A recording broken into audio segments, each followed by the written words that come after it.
ტიპიური ევროპული სანიმუშო არჩევნების პირობა პრემიერ-მინისტრისგან და ოპოზიციის ჩივილები. პარტიები საარჩევნო გარემოს გაუარესებაზე საუბრობენ და ერთობლივ განცხადებას ავრცელებენ.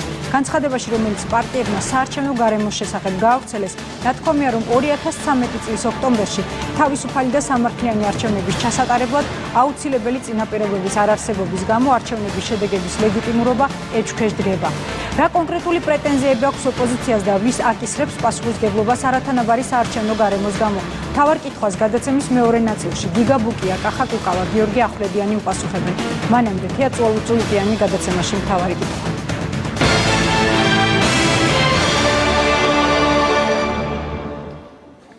იუსტიციის მინისტრი უპასუხებს მთავარ კითხვას საღამოშტობის საკალბატონო. დიდი მადლობა რომ გამონახეთ დრო და ხართ ჩვენი სტუმარი. ჩემი პირველი კითხვა უკავშირდება სწორედ საარჩევნო გარემოს იმ თვალსაზრისით, რომ უკვე არის ინიცირებული კანონპროექტი, რომლის თანახმადაც უწყებათა შორისი კომისია გადმოინაცვლებს უკვე თქვენი იუსტიციის სამინისტროს დაქვემდებარებაში. რატომ მოხდა სწორედ ასე ამ გადაწყვეტილების მიღება, რატომ შეირჩა იუსტიციის სამინისტრო და რატომ ეცლება ეს ფუნქცია უშიშროების საბჭოს? ზაქარია ქუცნაშვილის არგუმენტი არის ასეთი, რომ ეროვნული უშიშროების საბჭოს სხვა ბევრი მნიშვნელოვანი ფუნქცია გააჩნია და ის არ უნდა ერეოდეს არჩევნებში. თქვენ საკმაოდ ბევრი საქმე გაქვთ როგორც ძალიან. მოგესალმებით, ის ფაქტი, რომ გადმოსულიყო უშიშროების საბჭოდან ან იუსტიციის სამინისტროში ან სხვა უწყებაში ეს ორგანო, რომელიც არის უწყებათა შორისი და რომელიც გვახსოვს წინა ბევრ არჩევნებზე საკმაოდ აქტიურად ასრულებდა იმ როლს, რაც ეკისრება საარჩევნო კოდექსით მას. მე ამ კომისიის წევრი, როგორც ქართული ოცნების კოალიციის წარმომადგენელი გახდით, სწორედ ბატონ ზაქარია ქუცნაშვილთან ერთად და გუშინ სწორედ ბატონ ზაქარიასთან ერთად ვიხსენებდით, როგორ მივედი ერთ-ერთ სხდომაზე კარალეთის ფოტოებით. და მაშინ ბატონმა გიორგი ბოკერიამ ეს ფოტოები არაფრად ჩააგდო და საერთოდ არ შეისმინა ის, რომ არ შეიძლება პოლიტიკურ ოპონენტს ქვებს ესროდე და ეს ვთქვათ რეაგირების გარეშე რჩებოდეს. ჩვენ ყოველთვის გქონდა როგორც ყოფილ ოპოზიციონერებს ამ კომისიასთან პრეტენზიები, თუმცა არა მხოლოდ პრეტენზიები, მე პირადად ბევრი დადებითი შეფასებაც გამიკეთებია არა ბატონი ბოკერიასადმი, მაგრამ ქალბატონი კინწურაშვილისადმი, რომელიც მუდმივად იყო ხაზზე და ხელს გვიწყობდა, რომ ვიღაცას არ ჩავეკოლეთ. მათ შორის მეც მქონდა ერთხელ ასეთი საფრთხე ბატონ ვიქტორ დოლიძესთან ქუთაისში პოლიციის წინ და მაშინ ქალბატონმა კინწურაშვილმა არა მხოლოდ ჩვენი დაცვის, არამედ ჩვენთან ერთად მყოფი ახალგაზრდების დაცვის მიზნით ყველა ღონე იხმარა. ამიტომ ჩემი შთაბეჭდილებები ამ კომისიის წარსულში მუშაობის შესახებ არის საკმაოდ შერეული, პოზიტიურიც და ნეგატიურიც. რაც შეეხება შუალედურ არჩევნებს, მე გამაკვირვა იმ ფაქტმა, რომ გიორგი ბოკერია ვერ მოერგო რეალობას და როგორც მე ჩემი პირველი მოადგილისგან და ბატონი ლევანი ზორიასგან ვიცი, შინაგან საქმეთა მინისტრის მოადგილისგან, ის ყოველთვის გარკვეულწილად ოპოზიციაში ედგა ამ კომისიის შიგნით დანარჩენ წევრებს. და თუ თქვენ დააკვირდებით, რეკომენდაციები ყოველთვის იყო კომისიის რეკომენდაციები და კომისიის თავმჯდომარის რეკომენდაციები, რომელიც იყო ოდნავ განსხვავებული. ეს რა თქმა უნდა მთლიანობაში პროცესს ვერ წაადგებოდა. მაგრამ ხაზი მინდა გაუსვა ერთ რამეს, რომ უშიშროების საბჭოდან ამ ორგანოს გატანა ჩემი ინიციატივა და მთავრობის ინიციატივა არ არის. ეს ინიციატივა გაჩნდა პარლამენტში და მე მის შესახებ დაახლოებით 10 დღის წინ გავიგე ბათუმში. თუმცა მაშინ, როცა მე ამის შესახებ გავიგე, საუბარი მიდიოდა და დებატი შიდა პარლამენტური იმაზე, თუ ვისთან უნდა წასულიყო და სად უნდა წასულიყო ეს ორგანო. შემდეგ გაირკვა, რომ ეს შეიძლება იყოს იუსტიციის სამინისტრო. თუ ეს ასე მოხდა, რა თქმა უნდა, ჩვენ ამ დავალებას მივიღებთ და ყველა ღონეს ვიხმართ მთავრობის შიგნით და სამინისტროს შიგნით, რომ ვიყოთ ქმედითუნარიანები და ყველასთვის ხელმისაწვდომი.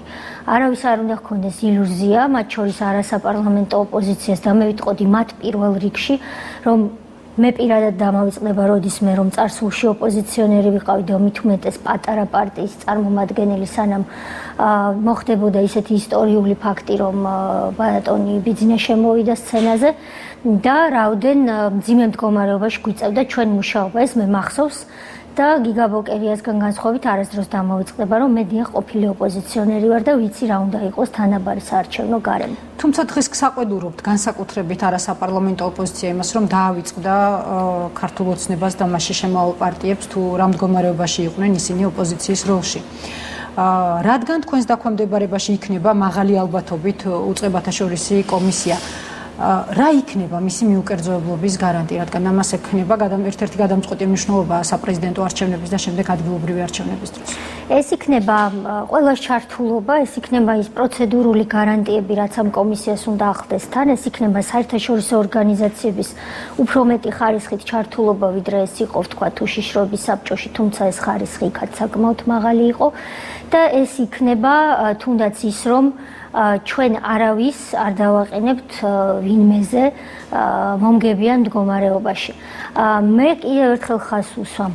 მე ჩვენებოდა ვიყავი რა ოპოზიციონერი და ალბათ ამას ქონდა თავისი სუბიექტური, მაგრამ ხშირად ობიექტური განცდის მომენტებიც, რომ გიორგი ბოკერია თავის დროზე მაინდა-მაინც მე კარალეთის მაგალითით ყვილად არ მომიყვანია ის შემაწწუნებელი ინფორმაცია, ფოტოები და ჩანაწერები, რაც მე მას როგორც წევრმა ამ კომისიის ხდომაზე ვაჩვენე, ყველას კარგად ახსოვს, რომ მასზე დიდი შთაბეჭდილება ამას არ მოუხდენია და აქეთ მეკამათებოდა, რომ არაფერიც არ მომხდარა და თუ მოხდა ეს არის ცალკე ფაქტიო.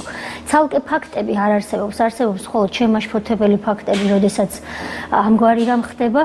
ჩვენი ხელისუფლების პირობებში მე ნამდვილად დარწმუნებული რომ ამგვარი რამ არ მოხდება, თუმცა ყურადღება არის საჭირო იმისთვის, რომ თუნდაც მცირე გადაცდომები არ მოხდეს. ქართულ ოცნებას და მის კანდიდატს რა თქმა უნდა დასჭირდება ყურადღება, მაგრამ მე ვიტყოდი განსაკუთრებული ყურადღება ამ ორგანოს მხრიდან დასჭირდება პირველ რიგში არასაპარლამენტო ოპოზიციას, რომელიც ასე ვთქვათ ორი ბჭყალებში სუსტი პოზიციით არის დღეს. ბჭყალებში ვამბობ, იმიტომ რომ ნებისმიერი ოპოზიცია პარლამენტში თუ გარეთ შეიძლება შვენიერ დღეს შეიძლება ხელისუფლებაში აღმოჩნდეს. თუ კი ხალხი ამას ასე გადაწყვეტს. ბჭყალებში ეს ორი სუსტი მხარე არის ის, რომ ისინი არ არიან პარლამენტში და მე ეს კარგად მახსოვს რაოდენ დიდი სიძნელეა და მეორე ის რომ ვთქვათ მათ დღეს უკვე გამოხატეს დიდი უკმაყოფილება და მე მინდა რომ თუ კი მართლაც მოხდა ის რაზეც პარლამენტი მსჯელობს მათი ეს ბჭყალებში სუსტი მხარე გავანეიტრალო და ვაქციუმად ძლიერ მხარეთ, იმიტომ რომ ჩვენ ყველას ყოფილ არასაპარლამენტო ეგრეთ წოდებულ ნაციონალების მიერ ქუჩის ოპოზიციას კარგად გვახსოვს თუ რამდენად ძნელია ებრძოლო ხელისუფლებაში მყოფ ძალას, როგორი ძალას დღეს ჩვენ არ ვართ. კერძოდ, რას გულისხმობ, ჩვენ მაშინ ვებრძოდით პოლიტიკურ ძალას, რომელიც იყო ხელისუფლებაში და რომელსაც თქვენც კარგად გახსოვთ, მთელი სახელმწიფო მანქანა, არაპოლიტიკური სახელმწიფო მანქანა ჰქონდა ჩართული ოპოზიციის წინააღმდეგ საბრძოლველად, რა თქმა უნდა, არ გულისხმობ ავტორიზებულ, ანუ ნებადართულ ოპოზიციონერებს პარლამენტში. ამიტომაც მე მგონია რომ ის წარსული, რაც მწარე წარსულია პირადად ჩემთვის და ყველა ოპოზიციონერებისთვის დაგვეხმარება იმაში, რომ სხვა არ ჩავაგდოთ იმ მდგომარეობაში, რაში ჩვენ ვიყავით. მარგველაშვილის ნაბიჯი, რომ ის ახლა უკვე გადამდგარი განათლების მინისტრია, არის პირველი პოზიტიური და სასიცოცხლოდ მნიშვნელოვანი სიგნალი იმისა, რომ ქართული ოცნება არავითარ შემთხვევაში არ აპირებს და არ გააკეთებს იმას, რომ სახელმწიფო მანქანა მიმართოს ან ნაციონალების, ან არასაპარლამენტო ოპოზიციის წინააღმდეგ. პარტია იქნება პარტია და არჩევნების შედეგებზე უნდა იმუშაოს ქართულმა ოცნებამ, ნაციონალებმა, ბურჯანაძის პოლიტიკურმა ძალამ, სხვებმა, მაგრამ სახელმწიფო მანქანა უნდა გააგრძელოს მუშაობა ხალხისთვის. ყველა გამოკითხვა, რომელიც ჩატარდა არჩევნების შემდეგ, გულისხმობ საპარლამენტო არჩევნებს, მას შემდეგ, რაც თქვენ ხართ იუსტიციის მინისტრი, აჩვენებს იმას, რომ ხართ ყველაზე მაღალ რეიტინგული მინისტრებს შორის. თუ გიფიქრიათ, რა არის გამსაზღვრელი ფაქტორები, რის გამო ხდება ასე? ეს არის ყველა სახის გამოკითხვაში, ახლა შეგვიძლია გავხსენოთ 2 დღის წინ გამოქვეყნებული NDI-ის კვლევის შედეგები. მე არ ვიცი რა შეიძლება იყოს ამის მიზეზი, ისიც არ ვიცი უნდა მჯეროდეს თუ არა ამ წარმატების, ეს ყველაფერი არის შედარებითი და პირობითი და დროებითი. ერთადერთი მე ის ვიცი, რომ ყოველთვის ვცდილობ არ დავკარგო რეალობის განცდა, იმ რეალობის განცდა, რომელიც მე ნაძალადევში გამიმძაფრდა და ეს იმ ხალხის დამსახურება, ვინც მე მაშინ ხმამომცა და გვერდიში დამიდგა. საარჩევნო ყუთთან მათ მე მომცეს იმ გაჭირვების და უსამართლობის განცდის მაქსიმალური აღქმა, ობიექტური, რაც დღესაც არ მტოვებს, მაქსიმალურად რისი შესაძლებლობაც მაქვს მე იმ უფლებამოსილების ფარგლებში. მინდა ყველას უთხრა, რომ მართლაც ვაკეთებ იმას, არის რაღაცები, რაც არ შემიძლია, არ გამოდის ამ ეტაპზე, მაგრამ დარწმუნებული ვარ, რომ ამ მთავრობის ერთობლივი ძალისხმევით, მით უმეტეს ნოემბრის მერე, როდესაც უფრო სტაბილური გახდება პოლიტიკური სცენა და დარწმუნებული ვარ ის მებათაღელვები, რაც დღეს არის ჩაცხრება და ყველა მიმართული ვიქნებით მხოლოდ მომავლისაკენ, იმიტომ რომ ჩვენ სხვა ალტერნატივა არ გვაქვს. მომცემს უფრო მეტ შესაძლებლობას, რომ სხვა მინისტრებთან ერთად, პრემიერ-მინისტრთან ერთად მაქსიმალურად გავაკეთოთ ის რა პირობებიც დავდეთ. დღეს ეს ნაწილობრივ არის შესაძლებელი, მათ შორის ჩემ დონეზე ნაწილობრივ ობიექტური მიზეზების გამო არ არის. ყოველ შემთხვევაში ხალხის აღქმა მე რა თქმა უნდა მიხარია. მე ვერ ვიტყვი რომ ეს არ მიხარია, ძალიან მიხარია და ძალას მაძლევს იმ რთულ მომენტებშიც, რომელშიც არაერთხელ აღმოჩენილ ვარ მე პირადად და ზოგადად მთავრობაც. გამოგიყვებით და გეტყვით, რომ 1 ნოემბრიდან უფრო ნათელ მომავალს ვხედავ მთელი ჩვენი მთავრობისთვის სიმშვიდის კუთხით. და როდესაც მთავრობა მშვიდად მუშაობს მომავალზე, მაშინ ხალხიც უფრო მშვიდად არის. დღეს ჩვენ ვიყურებით წარსულისკენ და გვექაჩება ჩვენი წარსული უკან და დამერწმუნეთ ძალიან დიდი ძალისხმევა საჭირო იმისთვის, რომ თან წარსულში იყურო, იმიტომ რომ ასეთი მემკვიდრეობა დაგვიტოვა ზოგიერთმა და 80-90% ძალისხმევა მაინც მომავლისკენ მიმართო, იმიტომ რომ ჩვენ ვმუშაობთ და იუსტიციის სამინისტრო მთავრობასთან ერთად მუშაობს მომავალი მთავრობისთვის. მე ბევრჯერ მithქვამს, მომავალი მთავრობა ჩემს ყველაზე დიდ კოშმარშიც არ მინდა წარმოვიდგინო, რომ მომავალი იუსტიციის მინისტრი დაჯდება იქ, სადაც მე ვზივარ და ექნება ის პრობლემები, რაც მე ზურაბად ეშურმა დამიტოვა. თუმცა სავარაუდოდ ნოემბრის შემდეგაც არ მოიხსნება ერთი პრობლემა, რომელიც ასევე უკავშირდება წარსულს. ეს არის ყოფილი თანამდებობის პირების შესაძლო დანაშაული, რის გამოც ქვეყანა იმსახურებს კრიტიკას, რომ დაკონკრეტდე კრიტიკას ვიმსახურებთ ახლა და გუშინაც დავიმსახურეთ ევროპარლამენტარებისგან კონკრეტულად იმის გამო, რომ ვანო მერაბიშვილს ყოფილ პრემიერ-მინისტრს აქვს შეფარდებული პატიმრობა წინასწარი პატიმრობა ზომად. მაშინ როდესაც ევროპარლამენტარები ამბობენ, რომ არ იყო დაუშვათ იმის საფრთხე, რომ ის გაქცეულიყო, მიმავლულიყო და ასე შემდეგ. ცოტა ხნის წინ გახდა ცნობილი ისიც, რომ ევროკომისარი ფულე ესაუბრა მას ტელეფონით. თქვენ ძალიან კარგად ხართ გარკვეული საერთაშორისო სამართლის წესებში, იცით ალბათ არაერთი кейსი. პოლიტიკურად რომ შევაფასოთ ამ შემთხვევაში, როგორია აი ასეთი წინასწარი პატიმრობის ზომების პოლიტიკური ფასი ახლა უკვე ქვეყნისთვის?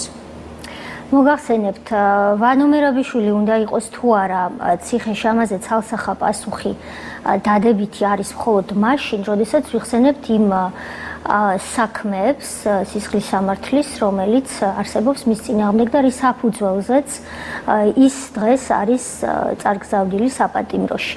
წინააღმდეგ შემთხვევაში თუ კი მტკიცებულებები არ არის იმ ხარისხით, რა ხარისხითაც წინასწარი პატიმრობის დროს უნდა არსებობდეს, რა თქმა უნდა ადამიანი ვანო ერქმევა მას თუ სხვა სახელი ციხეში არ უნდა იყოს, მაგრამ დღეს პროკურატურა და რამდენადაც ჩემთვის ცნობილია, იმიტომ რომ ახალი კანონის ძალაში შესვლის შემდეგ მე კიდევ უფრო მეტად ვცდილობ და პრაქტიკულად არანაირად არ ვერევი პროკურატურის საქმიანობაში, ამას ალბათ ჩემი ბატონი სააკაშვილისადმი მიმართვის წერილიც მოწმობს. მე მიმაჩნია, რომ პროკურატურას აქვს ის მტკიცებულებები, რაც გაიზიარა სასამართლომ და არ უნდა დაგვავიწყდეს, რომ დღეს ვანო მერაბიშვილი არ ზის საპატიმროში წინასწარი პატიმრობის ფორმით, იმიტომ რომ ეს რომელიღაც პროკურორმა მოინდომა. ის იგზის, იმიტომ რომ პროკურორის მტკიცებულებები და არგუმენტები გაიზიარა მოსამართლემ, ისე როგორც ეს მოხდა ბაჩუახალაიას შემთხვევაში. ძალიან ბევრ ჩვენს უცხოელ მეგობარს ეს გამორჩება ხოლმე, რაც არ უნდა უცნაური იყოს მხედველობიდან. ამ ქვეყანაში ის კი შევძელით, რომ გაგვეკეთებინა და პირველ რიგში იუსტიციის მინისტრმა და მე ამის თქმის არ მწხვენია, რომ ჩემი წინამორბედისგან განსხვავებით 25 ოქტომბრიდანვე მოსამართლე პროკურატურისგან და იუსტიციის მინისტრის მაშინგენ პროკურორის წნეხისგან გახდა აბსოლუტურად თავისუფალი და ამ თავისუფლების გემო დაახლოებით მოსამართლეთა კორპუსის ნახევარმა გაიგო, რომელმაც ღიად ხმა მიცა იმ რეფორმას, რომლითაც ჩვენ შევედით პარლამენტში, ეს გვახსოვს კონფერენციის არჩევნები, კონფერენციაზე გამართული არჩევნები. თქვენ იცით, სულ რამდენიმე დღის წინ თავარი პროკურორი და პროკურორები გამოვიდნენ ინიციატივით იმასთან დაკავშირებით, რომ არაძალადობრივ დანაშაულებზე არა მხოლოდ იმათ მიერ ჩადენილი, ვინც იყვნენ წარსულში ან ამჟამად მაღალჩინოსნები, არამედ ნებისმიერი ადამიანის მიერ ჩადენილი არაძალადობრივი დანაშაული არ იმსახურებდეს საქმის არსებით განხილვამდე წინასწარ პატიმრობას. ეს სტანდარტი თუ დამკვირვდება ჩვენ ქვეყანაში, ეს იქნება ევროპული სტანდარტებისადმი დაახლოება. აქ მარტივ, მაგრამ სასიცოცხლო რამეზეა საუბარი. წლების მანძილზე სტრასბურგის სასამართლო და მათ შორის ერთ-ერთი მე ვუყიჟინებდით საქართველოს ხელისუფლებას მაშინდელს, რომ ევროპული წესი დაემკვიდრებინა. ევროპული წესი არის ძალიან მარტივი და შემდეგი. თავისუფლება არის წესი და პატიმრობა წინასწარი არის გამონაკლისი. ჩვენთან ყოველთვის იყო პირიქით. წინასწარი პატიმრობა იყო წესი და თავისუფლება იყო გამონაკლისი. კვილაშვილი და პროკურორები იმ 14 ივლისის ღონისძიებით პრინციპში ხსნიან დებატს საზოგადოებაში ამ თემაზე და მიზანი სწორედ უნდა იყოს ის, რომ არაძალადობრივ დანაშაულზე ვის მიერაც სავარაუდოდ არ უნდა იყოს ის ჩადენილი, წესი უნდა იყოს თავისუფლება, ადამიანი შინ უნდა ელოდეს თავის განაჩენს, მიდიოდეს დაკითხვაზე, ახლოს მოსამართლეს სასამართლო დარბაზში და არ უნდა იჯდეს საპატიმროში. ეს რა თქმა უნდა არ ნიშნავს იმას, რომ მაღალჩინოსნის მიერ ჩადენილი დანაშაული ყოველთვის არაძალადობრივია. აქ სტატუსზე საუბარი არ არის. ნებისმიერი პირი, ვინც სავარაუდოდ ბრალდებულია იმაზე, რომ შესაძლოა ჩაიდინა არაძალადობრივი დანაშაული, შინ უნდა ელოდეს განაჩენს. ჩვენ სანამ ამ მიზანს მივაღწევთ, გვაქვს საკმაოდ გრძელი გზა. მე ვიტყოდი რამდენიმე თვიანი ან ერთწლიანი, მაგრამ ამ ადამიანის უფლებების ელემენტარულ ევროპულ სტანდარტს მე მჯერა, რომ აუცილებლად დავამკვიდრებთ. მაგრამ ხომ არ არის ცოტა ნაადრევი გარდამავალ ეტაპზე მყოფი ქვეყნისთვის ეგრეთ წოდებული თეთრი საყელოს პრინციპის დამკვიდრება, რადგან ძალიან ცოტა ხნის წინ საქართველო იყო კორუფციის ჭაობში ჩაფლული, ძალიან გაუჭირდა ქვეყანას აქედან გამოსვლა. ხომ არ ფიქრობთ, რომ ეს შესაძლებელია აღმოჩნდეს ერთგვარი წახალისება იმ მენტალიტეტის ადამიანების, როგორებიც არიან ჯერ კიდევ ჩვენ საზოგადოებაში? ნაწილობრივ გეთანხმებით და ნაწილობრივ ვერ გეთანხმებით, იმიტომ რომ ჩემი ტვინი ბოლომდე ვერ გადაეწყო ძალოვან მენტალიტეტს და ვრჩები ისევ ადამიანის უფლებების დამცველად, ეს ხანდახან დაგშიც მეთქლება, მაგრამ მე ვიტყვი, რომ ეს სიძლიერეა. არის ძალოვან სტრუქტურებში, მათ შორის პროკურატურაში მოსაზრება, რომ ეს ნაადრევია. ნაადრევია ნაწილობრივ და ამიტომაც 14 ივლისს გაიხსნა ამაზე საუბარი და ეს გაბედუნაბიჯად უნდა ჩავთვალოთ პროკურატურას, რომ ეს გააკეთეს. ამიტომაც ვთქვი, რომ ეს არის რამდენიმე თვის პერსპექტივა, შეიძლება 1 წლისაც, რომ საბოლოოდ პირველ რიგში პროკურორებმა გაითავისონ რა არის ეს, იმიტომ რომ ერთ წელს მიჩვეული პროკურატურა 24 საათში ვერ გადაეწყობა მეორე წესით მოქმედებაზე და მოსამართლეები უნდა მიეჩვიენ და ადვოკატები. ეს სამი აქტორი მართლმსაჯულების განხორციელების საჭიროებს როგორ არის ქართულად გადაკვალიფიცირებას, გადახალისფიცირებას, ტრეინინგებს, უпростоრად გადამზადებას ამ სიტყვას ვეძებდი და მომზადებას ამ ახალი, ასე ვთქვათ, ქცევის წესისათვის, მაგრამ ეს წესი არის გარდაუვალი. მეორე საქმეა რას მიუჯის შემდეგ მოცემულ პირს სასამართლო. თუ კი სახლში მჯდარ ადამიანს, რომელიც ბრალდებულის და განსასჯელის სტატუსით არის სასამართლო დარბაზში გამოეცხადება გამამტყუნებელი განაჩენის, რა თქმა უნდა იმ წუთშივე წარიგზავნება საპატიმროში, მაგრამ საუბარია მანამდე რა ხდება. ჩვენ დღეს საზოგადოება ხელისუფლებამ წინა ისეთ მდგომარეობაში დაგვიტოვა, რომ ადამიანებს ვისაც არ გაესაუბრები, ეხლა სხვათა შორის ნაკლებად, მაგრამ 1 ნოემბერი, დეკემბერი, იანვარი იყო ძალიან რთული პერიოდი, რადგან ადამიანებს ეგონათ, რომ წინასწარი პატიმრობა თუ არ არის შეფარდებული, ადამიანი ცნობილი იქნა უდანაშაულოდ. ეს იყო ის მანკიერი აღქმა, რაც დაგვიტოვა წინა ხელისუფლებამ და რაც ნელ-ნელა სწორდება. პასუხი არის შემდეგი, კი შეიძლება ეს ნაადრევია, მაგრამ საუბრის დაწყება არასდროს არ არის ნაადრევი და საბოლოოდ ეს მიზანი ჩვენს უნდა შევასრულოთ აუცილებლად. გამიჯნა პროკურატურის ინსტიტუციის, რომელსაც პრემიერ-მინისტრმა თავის ბოლო პრეს-კონფერენციაზე უწოდა სუსტი. რითი არის არგუმენტირებული, რატომ იყო ასე უკეთესი პროკურატურის გაძლიერებისთვის და არა ის, რომ ყოფილიყო ისევ იუსტიციის სამინისტროს შემადგენლობაში? იცით რა, აქ ჩემ პირად მოსაზრებებს არ ვიტყვი, რომ ჩემ პირადი მოსაზრებები ჩემთან სახლში რჩება და არის მე ასე ხარისხოვანი, მე ვიტყვი იმას, რასაც უნდა ფიქრობდეს და ფიქრობს იუსტიციის მინისტრი. მე ვფიქრობ შემდეგს, რომ ქართულმა ოცნებამ რა კი დადო ის საარჩევნო წინაპირობა, რაც დადო, რომ გამიჯნავდა იუსტიციის სამინისტროს და პროკურატურას, ჩვენ ეს აუცილებლად უნდა შეგვესრულებინა. ის საყოველთაოდ აღიარებული პრინციპი, რომელსაც მე თავიდანვე ვიზიარებდი და დღესაც მიხარია, რომ ეს განვახორციელებთ, იყო ის, რომ არ შეიძლება პოლიტიკური ფიგურა იუსტიციის მინისტრი იყოს ამავე დროს პროკურორი. ეს არის სიმახინჯე. ამიტომ ჩვენ ეს გავმიჯნეთ, თუმცა არსებობს მოსაზრება, რომ სხვა ქვეყნებში ზოგან ასეა. ბევრს მოყავს მაგალითად ამერიკის შეერთებული შტატების მაგალითი, თუმცა ჩვენთან ამერიკული მოდელი წმინდა სახით არ იყო, რაც არ უნდა ეს ემტკიცებინა რომელიმე ადეიშვილს თავის დროს.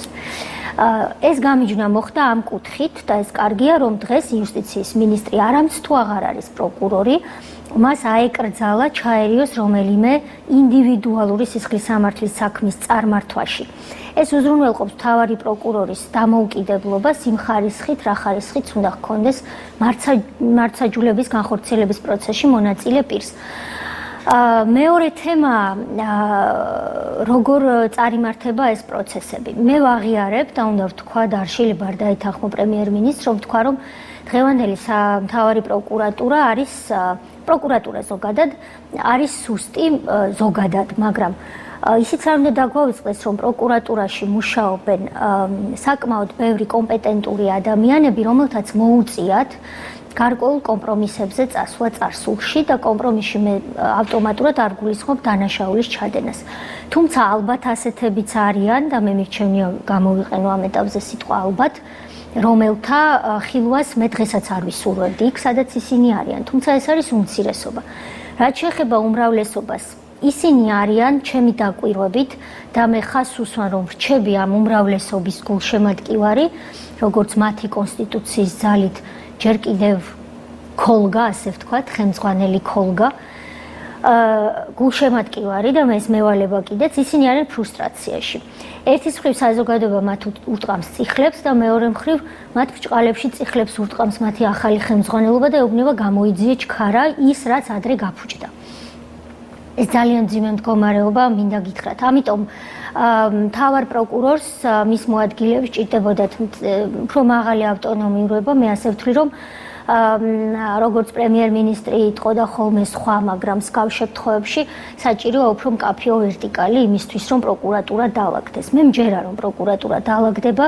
ყოველ შემთხვევაში, რაც ჩემს ხელთ არის, მე მაქსიმუმს ვაკეთებ, რომ საზოგადოებაში მიზეზები მაინც ავხსნა, რატომ არის დღეს პროკურატურა შავ დღეში, რომ ეს არ არის არავის ბრალი გარდა იმისა, რაც იყო ადრე და პროკურორებს ყოველთვის ვისაც ხვდები, ვისთანაც ხელი მიმიწვდება ყოველდღიურ სამუშაო რეჟიმში, ვეუბნები, რომ მათ პირველ რიგში უნდა საზოგადოებაში ნდობა აღიმაღლონ და ის აგრესია, რაც მოდის ხალხისგან, არის აბსოლუტურად ბუნებრივი.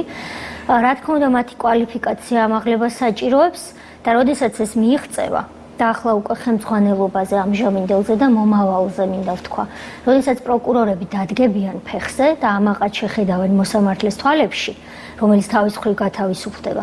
შემდეგ უკვე ხელმძღვანელობამ უნდა უზრუნველყოს ის, რომ პროკურორი არ გახდეს საზარბაზნე ხორცი და გასაწირი, როგორც ეს გააკეთა ადეიშვილმა, რომელმაც 1 ოქტომბრის შემდეგვე არამხოლოდ თავისი მთავარი პროკურორი მიატოვა ის პროკურორები, რომლებსაც საკუთარ საქმეებს აკეთებინებდა.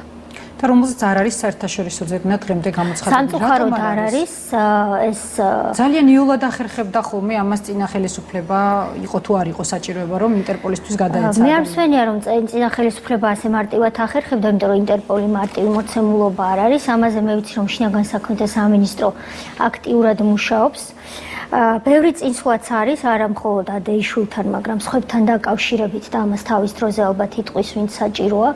ადეიშვილს რაც შეეხება, მაინდამაც დიდი პროგრესი ჯერჯერობით არ არის, მაგრამ წინსვლა გარკვეული არის. სხვებთან პროგრესი უფრო დიდია, მაგრამ ჯერ არაფერი არ არის საჯარო.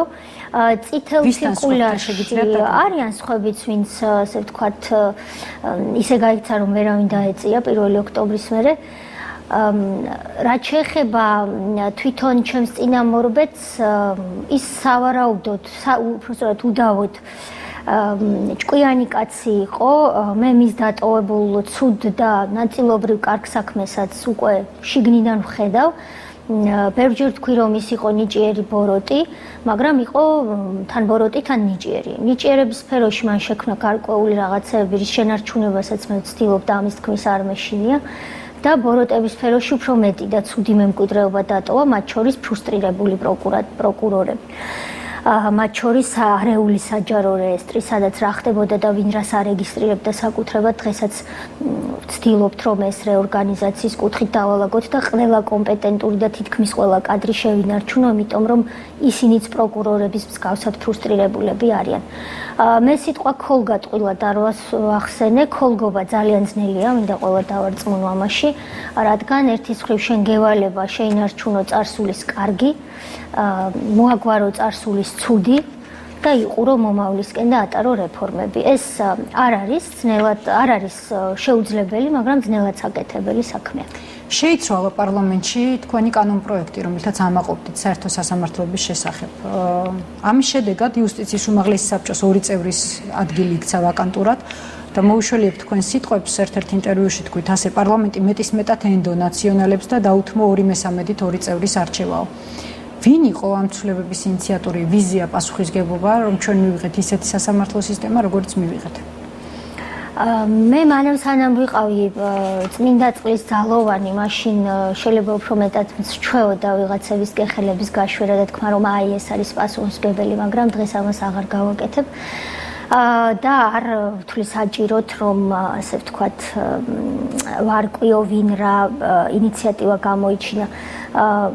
მე არ ვთვლი რომ სასამართლო რეფორმა მიუხედავად ყველაფრისა ჩაავარდა, ნამდვილად არ ვთვლი ასე და გამოგიტყდები თუ პასუხისმგებლობითაც მიმაჩნია იმის თქმა რომ სასამართლო რეფორმა ჩავარდა, რადგან სასამართლო რეფორმის პირველი ნაბიჯი იყო ეს მხოლოდ და მომავალ ნაბიჯებს სექტემბერში იხილავთ. პირველი ნაბიჯი არ იყო ისეთი ხარისხით წარმატებული, როგორცაც მე მოველოდი და როგორიც შეეძლო ჩემი სუბიექტური გადასახედიდან იმ კანონპროექტს გამოეწვია, რომელიც ჩვენი ხელიდან, სამინისტროს ხელიდან წავიდა. შემდეგ მასზე, რა თქმა უნდა, თავისი დასკვნა და ვენეციის კომისიამ დიდი ხნის მერე, მაგრამ მაინც ამ დიდმა ხანმა საშუალება მიცა არადემოკრატიულ ძალებს მართლმსაჯულების შიგნით გაძლიერებულიყვნენ.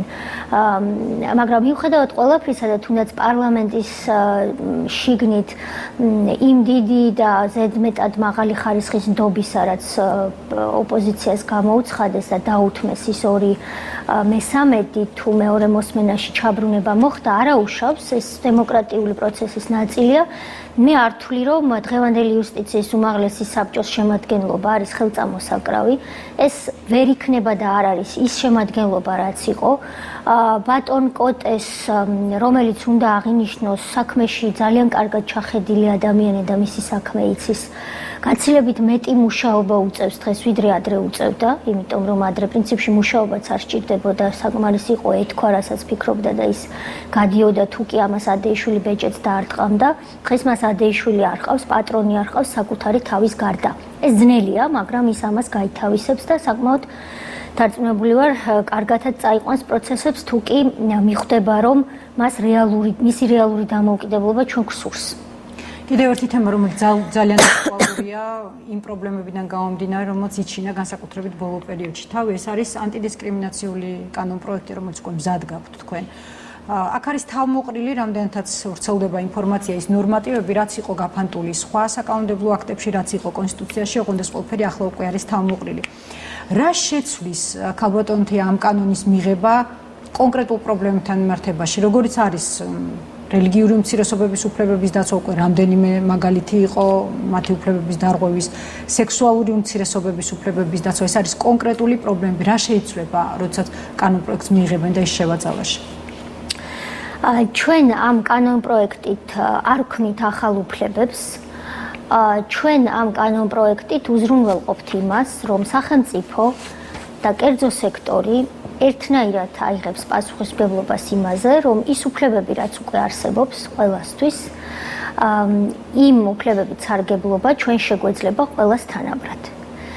ანუ ის ელემენტარული პრინციპი, რისთვისაც სხვადასხვა ქვეყნის, სხვადასხვა თაობებმა ზოგმა რევოლუციების გზით მე-18 საუკუნეშიც მოიპოვეს და ჩვენ ჯერ ვერ მოვიპოვეთ, რომ ყველა იყოს თანასწორი კანონის წინაშე. ის უფლებები, რაც წერია, ყველას შეგვეძლოს თანაბრად გამოვიყენოთ. ჩვენ ვამდიდრებთ იმ სიას, რომელი ნიშნითაც შეიძლება დისკრიმინაცია მოხდეს. კონსტიტუციაში ეს სია მოცემულია, მაგრამ იქ ეს სია ისეთი მდიდარი არ არის, როგორც ჩვენს კანონში იქნება.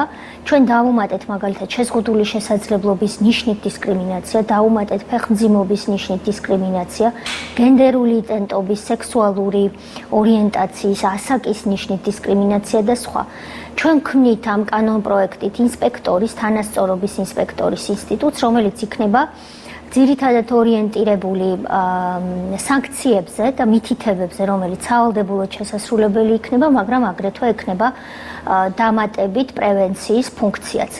ჩვენ ვაძლიერებთ აგრეთვე სასამართლოს როლს, რომელსაც ექნება უფლებამოსილება, რომ თუ ადამიანი და მოგეხსენებათ, უფლებადარღვეული ადამიანი ყველას მიმართავს და ყველასთან ჩივის და ეს ბუნებრივია, როდესაც ის მიმართავს ინსპექტორს და მიმართავს პარალელურად სასამართლოს, სასამართლოს შეიძლება შეაჩეროს საქმის განხილვა მანამ სანამ ინსპექტორი თავის სიტყვას იტყვის.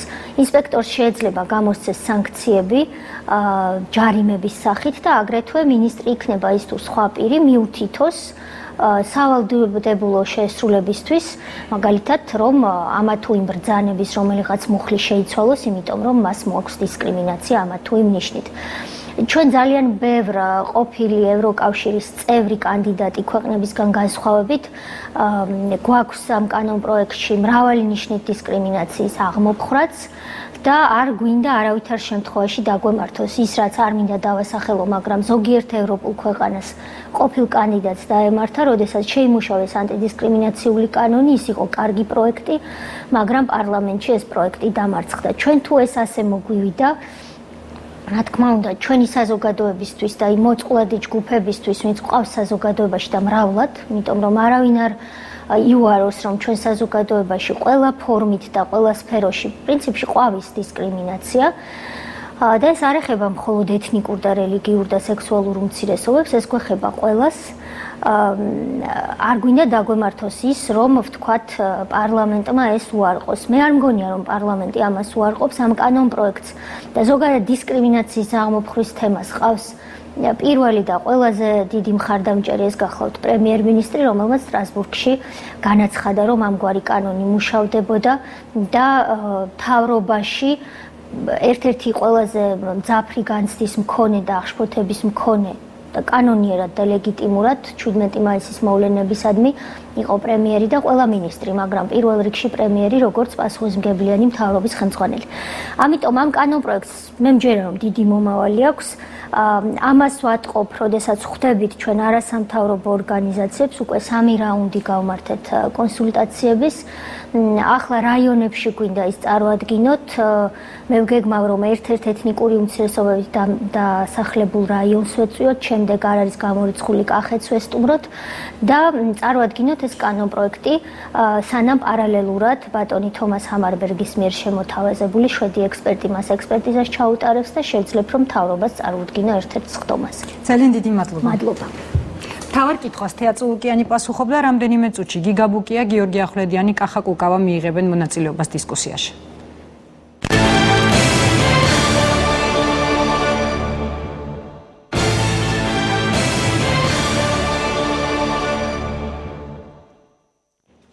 გიგა ბუკია, გიორგი ახვლედიანი, კახა კუკავა უპასუხებენ მთავარ კითხვას. საღამოშტობის აბატონებო, დიდი მადლობა, რომ ხართ ჩვენი სტუმრები და დიდი ბოდიში მოგიწიათ ცოტა ხანი ლოდინი, ვიდრე დავიწყებდით მეორე ბლოკს გადაცემის. პირდაპირ დავიწყებ დღევანდელი განცხადებით, რომლის ტექსტის მცირე ნაწილსაც გავაცნობ ახლა მაყურებელს. იმ პირობებში, როდესაც ოპოზიცია ემზადებოდა მოლაპარაკებების მეორე ეტაპისთვის 15 ივლისს, ყოველგვარი წინასწარი კონსულტაციების გარეშე გაკეთდა ქართული ოცნების წარმომადგენლის და პარლამენტის ინტერფრაქციული ჯგუფის ხელმძღვანელის ზაქარია ქუცნაშვილის განცხადება იმის შესახებ, რომ ხელისუფლება ოპოზიციასთან უკვე შეთანხმებული ცვლილებების განხორციელებაზეც კი უარს ამბობს. ამ განცხადების პარალელურად შეინიშნება საარჩევნო გარემოს გაუარესების კუთხით სხვა შემაშფოთებელი სიგნალებიც. ეს არის მცირე ნაწყვეტი არასაპარლამენტო ოპოზიციის განცხადებიდან. ბატონო კახა, ბატონო გიორგი, თქვენგან დავიწყებ, შემდეგ ბატონი გიგა უპასუხებს ალბათ თქვენს პრეტენზიებს. ბატონო კახა, დავკონკრეტდეთ პრეტენზიებთან დაკავშირებით რა მოხდა, რატომ ჩაიშალა მოლაპარაკება? საღამოშვიდობის ეკა, დიდი მადლობა პირველ რიგში, რომ აშუქება ამ თემას, მართლაც ძალიან მნიშვნელოვანი თემა არის. ქართული საზოგადოებისთვის ნაცნობი არის, რომ ყველა არჩევნების წინ იწყება გარკვეული ფორმის დიალოგი ხელისუფლებასა და ოპოზიციას შორის საარჩევნო გარემოს რეფორმის შესახებ და რამოდენიმე თვის წინ დაიწყო საპრეზიდენტო არჩევნებისთვისაც მზადება, როდესაც შეიქმნა ინტერფრაქციული ჯგუფი. ჩვენ თავიდანვე გვქონდა პრეტენზიები შენიშვნები ამ ჯგუფის ფორმატთან, იმიტომ რომ ყოველთვის საქართველოში მანამდე, როგორც შევარდნადეს ისე სააკაშვილის მმართველობის წლებში არსებობდა ინტერპარტიული ფორმატი და პირველად ეხლა შეიქმნა ინტერფრაქციული ჯგუფი, ანუ პოლიტიკურ პარტიებს, რომლებიც პარლამენტში არ არიან წარმოდგენილი, მოგვენიჭა არასრულფასოვანი სტატუსი, ანუ ჩვენ ასე ვთქვათ, იქ ვიყავით დამსწრის სტატუსით ყოველგვარი სუბიექტის უფლებების გარეშე. ამის მიუხედავად ჩვენ არ შევქმნით ამის გამო რაღაცა ხა პრობლემები. რამოდენიმე თვის მანძილზე მონაწილეობდით ამ ჯგუფის მუშაობაში. საზოგადოებას კარგად ახსოვს, რომ რიგ შემთხვევებში ამას თან ახლდა მწვავე დისკუსია, თუმცა ამ დისკუსიების შედეგად მათ შორის ჩვენ ივლისის დასაწყისში მივედით გარკვეულ კომპრომისამდე რამოდენიმე საკითხთან დაკავშირებით, გაფორმდა 9 ივლისს თუ არ ვცდები მემორანდუმი, რომელსაც ხელს აწერდნენ როგორც სახელმწიფო ისე ოპოზიციური პარტიები, უბრალოდ ოპოზიციური პარტიები აწერდნენ ხელს სახელმწიფო პარტიის შეთავაზებას და გაიგზავნა ეს კანონპროექტები უკვე პარლამენტში დარეგისტრირებული იქნა, კენჭისყრისთვის ემზადებოდა, ხოლო ჩვენ ემზადებოდით ჩვენს მხრივ დანარჩენ საკითხებთან დაკავშირებით დიალოგისთვის.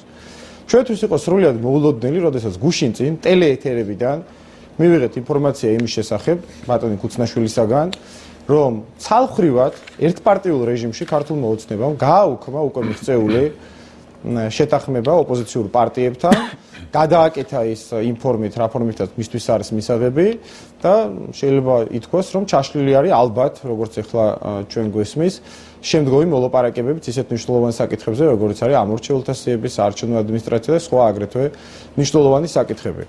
აქედან გამომდინარე, ბუნებრივია, მე ვფიქრობ, რომ ეს არის ხელისუფლების ძალიან უხეში პოლიტიკური შეცდომა, იმიტომ რომ კონსტრუქციულობისკენ გადადგმული იყო პირველი ნაბიჯები და შეიძლება ამ ყველაფრით ახლა რაც გუშინ და დღეს ხდება დაზარალდნენ ოპოზიციური პარტიებიც, იქ დაფინანსების ნაწილში იქნება თუ საარჩევნო ადმინისტრაციის ნაწილში, მაგრამ პოლიტიკურად მე ვფიქრობ ყველაზე უფრო მეტად დაზარალდება მაინც ხელისუფლება. ბატონო გიორგი, თქვენმა თანაპარტიელმა ლევან ვეფხვაძემ განაცხადა, რომ არის შეთანხმება ხელისუფლებასა და ნაციონალურ მოძრაობას შორისო. ასე ფიქრობთ თქვენს? რა მოხდა? რატომ მოხდა ის რის ჩაშლაზეც დღეს განცხადება გააკეთეთ ოპოზიციურმა პარტიებმა? მოგესალმებით პირველ ყოვლისა, მივესალმები მაყურებელს, სტუმრებს. მე დავეთანხმები ბატონ კახას აბსოლუტურად ერთმნიშვნელოვნად, რომ თავიდანვე პროცესი დაიწყო ძალიან არა ამ შემთხვევაში თანაბარი პარიტეტით და სრულიად განსხვავებული ფორმატით იმასთან შედარებითაც კი, რაც საყოველთაოდ ყველასათვის ცნობილი ავტორიტარული რეჟიმის დროს, სააკაშვილის დროსაც კი არ ხდებოდა. მე ვსაუბრობ იმაზე, რაც კახამ ახსენა უკვე, ჩვენ ვაყენებდით საკითხს, რომ ეს ჯგუფი უნდა ყოფილიყო სამუშაო ჯგუფი საარჩევნო კოდექსთან დაკავშირებით ესეთ უმნიშვნელოვანეს თემებზე, უნდა ყოფილიყო ინტერპარტიული. იქ თავიდანვე უნდა მომხდარიყო შეთანხმება იმაზე, რა რეგულაციებით მოხდებოდა გადაწყვეტილების მიღება, ეს ხდებოდა უბრალო უმრავლესობით, ეს ხდებოდა 2/3-ით, ეს ხდებოდა კონსენსუსით. ამაზე თავიდანვე ითქვა ვარი და შეიმუშავა ესეთი ფორმატი, მხოლოდ ინტერფრაქციული ჯგუფი, ანუ ქართული ოცნების და ნაციონალური მოძრაობის წარმომადგენლები იყვნენ ოფიციალურად მხარეები ამ შემთხვევაში ამ ჯგუფში, დანარჩენი არასაპარლამენტო ოპოზიცია ამ შემთხვევაში მიწვეულები ვიყავით როგორც აზრის გამომთქმელები. ეხლა შეხედეთ სიტუაცია როგორი შეიქმნა.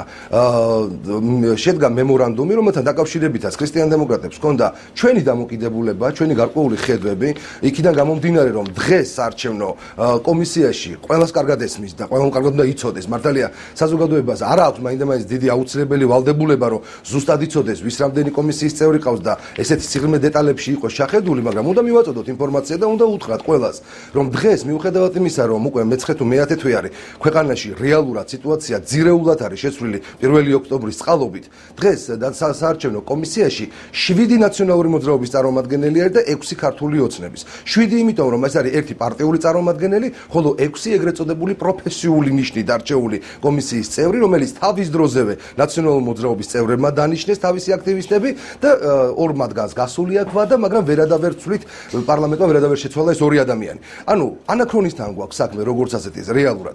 შესაბამისად დღეს ვიღებთ სიტუაციას, როდესაც შაბათს ურეკში შეხვედრის შემდეგ ალბათ რაღაცები შეიცვალა. მე ნამდვილად არ ვიცი რა შეიცვალა, ყოველ შემთხვევაში რატომ შეიცვალა და რაზე იყო იქ საუბარი, მაგრამ ეჭვი გაჩნდა, რომ ურეკში შეხვედრის შემდეგ რეალურად შეიცვალა დამოკიდებულება გარკვეულ საკითხებთან მიმართებაში, სავარაუდოდ ეს არის ალბათ ბონუს დაფინანსებებთან მიმართებაში, ალბათ განსხვავებული და სამართლიანად განსხვავებული პოზიცია დააფიქსირა ალბათ პრემიერ-მინისტრმა და უცებ ვიღებთ ვითარებას, რომ საჭირო გახდა სასწრაფოდ გადავაბრალოთ ეხლა ეს ყველაფერი ვინმეს, რომ თურმე ხელისუფლებას აღარ უნდა ქართულ ოცნებას მემორანდუმს ხელი მოაწეროს და უნდა ჩაშალოს ეს პროცესი და განტევების ვაცად უნდა გამოიყვანონ ქრისტიან-დემოკრატები, ნინო ბურჯანაძის პოლიტიკური ძალა და კიდე მესამე თავისივე კოალიციის წარმომადგენელი მწვანეთა პარტია.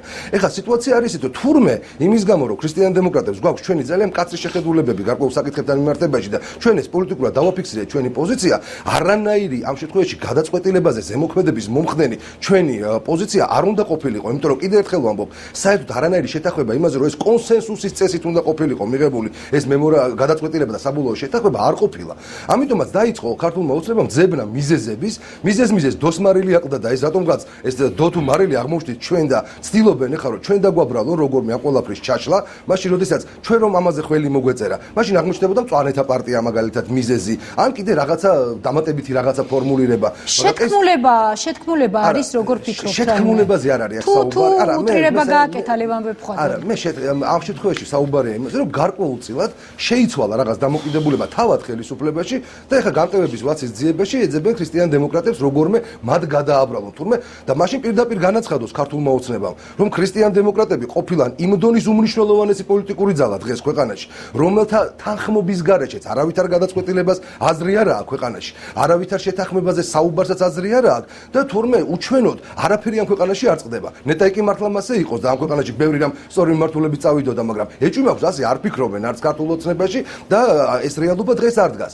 ამიტომაც ეხლა ესეთი განტევების ვაცად ჩვენ არ გამოგადგებით არანაირად, შესაბამისად ნამდვილად დავასახელოთ ეხლა ის მიზეზები, რატომაც მოხდა ხელისუფლების მხრიდან გარკვეული ცვლილებების შეტანა, გარკვეული ასე ვთქვათ უკან დახევა და მოდით პირდაპირ ვისაუბროთ იმაზე და გავცეთ პასუხი. რატომ ხდება დღეს ქვეყანაში ის, რომ 9 თვის შემდეგ ნაციონალური მოძრაობა ისევ ხელმძღვანელობს პრაქტიკულად საარჩევნო კომისიას, რატომ ვერ მოხერხდა ვერანაირად ამ ორი ვადაგასული წევრის გამოცვლა? მე მესმის სააკაშვილი შემოიტანს კანდიდატურას, რომელსაც არ დააკმაყოფილებს ძალიან ნუ გავაფართოვებთ თემას. მაგრამ ჩვენ შევთავაზეთ, გეკნება საშუალება. კი ბატონო და მე სხვა შეკითხვის მე შემდეგი თავიდანვე ამ ფორმატში მუშაობისას შევთავაზეთ, რომ ნუ დარჩებით მარტო ნაციონალურ მოძრაობასთან ერთად, ნუ მოახდენთ სრულ პოლარიზებას და სრულ ჩაკეტვას სივრცეს ამ ორ პოლიტიკურ გუნდს შორის მხოლოდ და მხოლოდ. მიეცით თუ გვინდა რომ საარჩევნო არჩევნები ჩატარდეს ისეთი განწყობით, რომ საზოგადოებამ დაინახოს, რომ მისი განწყობა ასახული არის არჩევნების შედეგებში, მაშინ იგივე საარჩევნო კომისია უნდა იყოს ცოტა მრავალპარტიული. ჩვენ ვეუბნებოდით, რომ მოდით გავაკეთოთ ის ორი ადამიანის მაგალითად კანონის შეცვლა თქვენ შეგიძლიათ და არასაპარლამენტო ფორმატიდან მოდით ჯერ პროცესზე და დღეს ვართ იმ რეალობაში, რომელიც არის პრაქტიკულად ანაკრონიზმი. შემდეგ კონკრეტულ თემებზე. ბატონო გიგა, მოისმინეთ ძალიან ბევრი პრეტენზია. ფორმატთან დაკავშირებით მინდა ვთქვა, ჩვენ კოლეგებს დიდწლიანი, მრავალწლიანი გამოცდილება, განსაკუთრებით კახას კულკავას კარგად ახსოვს და შედეგებიც რასაც ღებულობდით კარგად ახსოვს, ქრისტიან-დემოკრატებს ბევრად უფრო დიდი გამოცდილება აქვს ინტერპარტიულ მუშაობაში და ნუ შედეგები მათთვის ყოველ შემთხვევაში იმ პერიოდში ფრიად სასიამოვნო და სასურველი დგებოდა.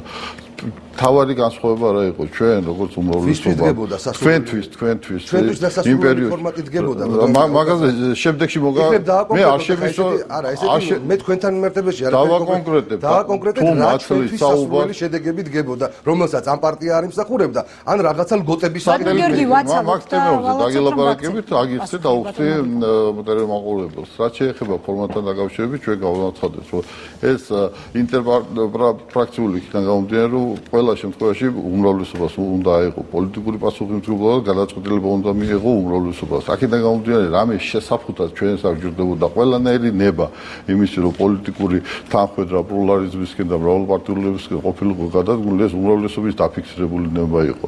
მე მინდა ამავე დროს შეგახსენო თავიდანვე როდესაც ფორმატი შეიქმნა პრიორიტეტები გამოიყო მთლიანად მთელი საარჩევნო კოდექსი ზოგადად იცით რომ ძალიან დიდი პრობლემებია და გადასახედია დროის მცირეობის გამო და ზოგადად ვადების პრობლემატურობის გამო შევთანხმდით რომ თემატურად შევთანხმებულიყავით და შეთანხმებულ თემებზე ერთობლივად იმ თემებზე რომელზედაც იქნებოდა საერთო პოზიცია დაფიქსირებული ყოფილიყო ინიცირებული პარლამენტში რამე თუ დროში იყო თემები რომელიც არ იქნებოდა მათ შორის იყო ერთ-ერთი თემა რომელიც შეეხება დაფინანსებას ეს თემა თავიდანვე რატომღაც ისე იქნა ინსპირირებული და წარმოჩენილი მოსახლეობის წინაშე რომ თითქოს მმართველი კოალიცია და უმრავლესობა მათ შორის შორის არა მარტო ქართული ოცნება, მან არის კიდე 5 სხვადასხვა პარტია და თუ გაინტერესებს შეგახსენებთ, რომელსაც სერიოზული გამოცდილება აქვს ოპოზიციაში მუშაობა, ჩვენ კარგად გვახსოვდა რა მდგომარეობა და ჩვენ აბსოლუტურად ვიზიარებთ იმ პოზიციას, რომ პარტიებს უნდა მიეცეთ დაფინანსება და უნდა ქონდეს საშუალება განსაკუთრებით იმ პარტიებს, რომლებიც ვერ მოახერხეს ამ არჩევნებში თავიანთი შედეგის ჩვენება იქნა გამომდინარე, რომ ეს არ იყო არჩევნები, რეალურად ეს იყო ბრძოლა და აქეთ მიმავალი ყველა ნაბიჯი იყო გადადგმული. რაც შეეხება შეთანხმებას, ახლავე მოგახსენებ, შეთანხმება არ ჩაგვიშლია ჩვენ და შეთანხმება არ არის სრულყოფილად წაშლილი. აქ არის ერთადერთი საკითხი მთელი შეთანხმებაში, რომელზედაც ჩემგან პირადად კონსერვატორებისგან, ჩვენი ფრაქციისგან, სხვა მართლი ფრაქციის წარმომადგენლებისგან იყო ერთმნიშვნელად ნათქვამი. დაფინანსების საკითხებს შევეხებით მხოლოდ იმ შემთხვევაში ბიუჯეტიდან პარტიების დაფინანსებას ეხება, თუ ეს იქნება სრული კონსენსუსით. დანარჩენი თემა იქნება გამომდინარე, კიდე გამიმეორებ, თავიდან იყო ეს თემა ისე წარმოჩენილი და ჩვენ სრულყოფილად თან მაქვს აგერ მემორანდუმი ტექსტი, სადაც 20 პარტია აწერს ხელს და აქ არის რომ მთელი რიგი შეზღუდვების მოხსნა და დაფინანსების გაზრდის გამო ეს ყველაფერი ხელს უწყობს პარტიების საქმიანობას, კონკურენციის განვითარებას და ასე შემდეგ. და ხელი მოაწერა 20 პარტიამ.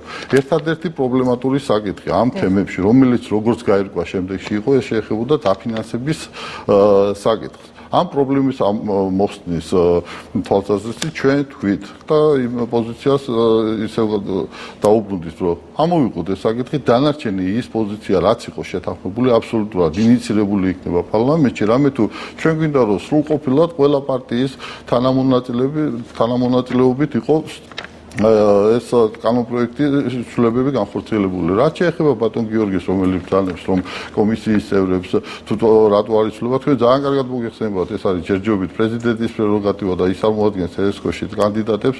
ჩვენ 4-ჯერ 5-ჯერ უკვე წამოვაყენდა, ჩავაგდეთ, რა თქმა უნდა, მხარს არ ვერ დაუჭერდით და არ დაუჭერეთ მიხეილ სააკაშვილის მიერ წამოყენებულ კანდიდატებს. მათი მოთხოვნა იყო ერთადერთი. ფაქტიურად მე არ მინდოდა ამის თქვა, მაგრამ იძულებული ვარ თქვენი განცხადებების გამო, იმ პოლიტიკურ შულერობაში, რომელიც თვითმმართველობის არჩევნების დროს სატელიტი პარტიები, რომელიც თქვენ კოალიციაში ყავდათ გაფორმებული, ამის კანონიერად გაფორმების მოთხოვნა დააყენეს ჩვენთან მიმართებაში და ჩვენ რა თქმა უნდა ამას ვერ ვიზამდით.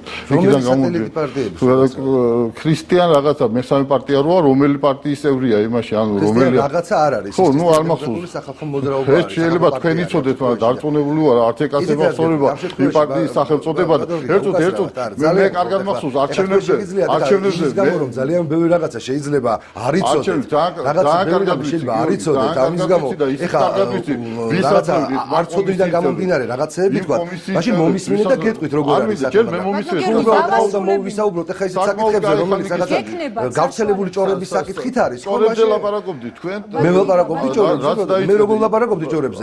ჩვენ ძალიან ბევრჯერ ქრისტიან დემოკრატიული სახალხო მოძრაობა, სახალხო პარტია ძალიან ბევრჯერ იყო მცდელობა იმისა, რომ შექმნილი იყო ქრისტიან დემოკრატიულ მოძრაობასთან, მაგრამ ნაციონალების დროს მიღებული კანონმდებლობით ის უნდა განადგურებულიყო. დემაგოგიაში არ გეკნებათ საშუალება. დემაგოგიაზე არ არის საუბარი, ვალდებას მეორე და უნდა გასულ. დასრულეთ შემდეგ რეკლამა და გავაგზავნოთ. რაც შეეხება თუ რატო იქნა ეს შეთანხმება ასე თქვა ჩაშლილი, ეს არ იყო ჩვენს მიერ ჩაშლილი, კიდევ ვიმეორებ. ეს იყო ქრისტიან დემოკრატებისა და ნინო ბურჯანაძის პარტიის მიერ ჩაშლილი შეთანხმება. იქიდან გამომდინარე და გეტყვით რა ხდება. თუ ორი პარტია, რომელების საპრეზიდენტო კანდიდატად ყავთ პიროვნებები წარმოდგენილი და პრეზიდენტობის ამბიცია აქვს, არ მონაწილეობენ ამ შეთანხმებაში, რომელიც უნდა ყოფილიყო წარმოდგენილი, ჩემთვის არის აბსოლუტურად ლეგიტიმურად და დგას ეს საკითხი. მათ არ უნდათ რომ იმ დანარჩენ პარტიებს, რომლებსაც ფინანსური მართლა შეჭირება აქვთ, არ არიან ფინანსურად გამართული, რა თქმა უნდა, ქრისტიან დემოკრატებს და ნინო ბურჯანაძეს ფინანსების პრობლემა რო არ აქვს, ეს ისედაც ფაქტია და ყველასთვის ცნობილია, მაგრამ რაც შეეხება ძალიან გქონდეთ თქვენ უფრო მეც იღებთ დაფინანსებას ვიდრე ნებისმიერი სხვა პარტია. რაც შეეხება პოლიტიკური ორგანიზაცია არასაპარლამენტო პარტიები. დავასრულებინოთ მიზეზი მინდა გავიგო ბატონო გიორგი. ხა ბიუჯეტიდან როგორმე ფინანსურად. ბატონო გიორგი, მიზეზი მინდა გავიგო და აუცილებლად გასცემთ. ესეთი დასრულებანი რა სურდათ? გეკნებათ ბატონო გიორგი. ჩვენ გვაქვს დავხინებული მდგომარეობა. არ უნდათ კონკურენტი პარტიები. ჩვენ როგორც გვაქვს არ უნდა კონკურენტი პარტიები, რომლებიც არიან უკავა და სხვა ის პარტიები, რომლებიც რა შედეგიც უჩვენს, ის შედეგია, მაგრამ სხვა შედეგი იყო გამორჩენილი მაჟორიტარის არჩევნებზე. არ უნდა თუ ამ პარტიებს მიეცეთ საშუალება თვითმმართველობისთვის მოემზადონ, თავიანთი პარტიული რესურსი განაწყო და აქედან გამომდინარე ხელოვნურად ჩაშალეს ეს გასაგებია მემორანდუმი, რომელზედაც ყველა 20 პარტია ხელს აწერს და მათ შორის 6-ე კოალიციის წარმომადგენელი პარტია. ბატონო კახა, ბატონო გიორგი, რამდენიმე წუთში სარეკლამო ბლოკის და საინფორმაციო გადაცემის ანონსის შემდეგ თქვენ გექნებათ საშუალება გამოეხმაუროთ თქვენი კოლეგის არგუმენტებს საინფორმაციო ანონსი და სარეკლამო ბლოკი ეთერში.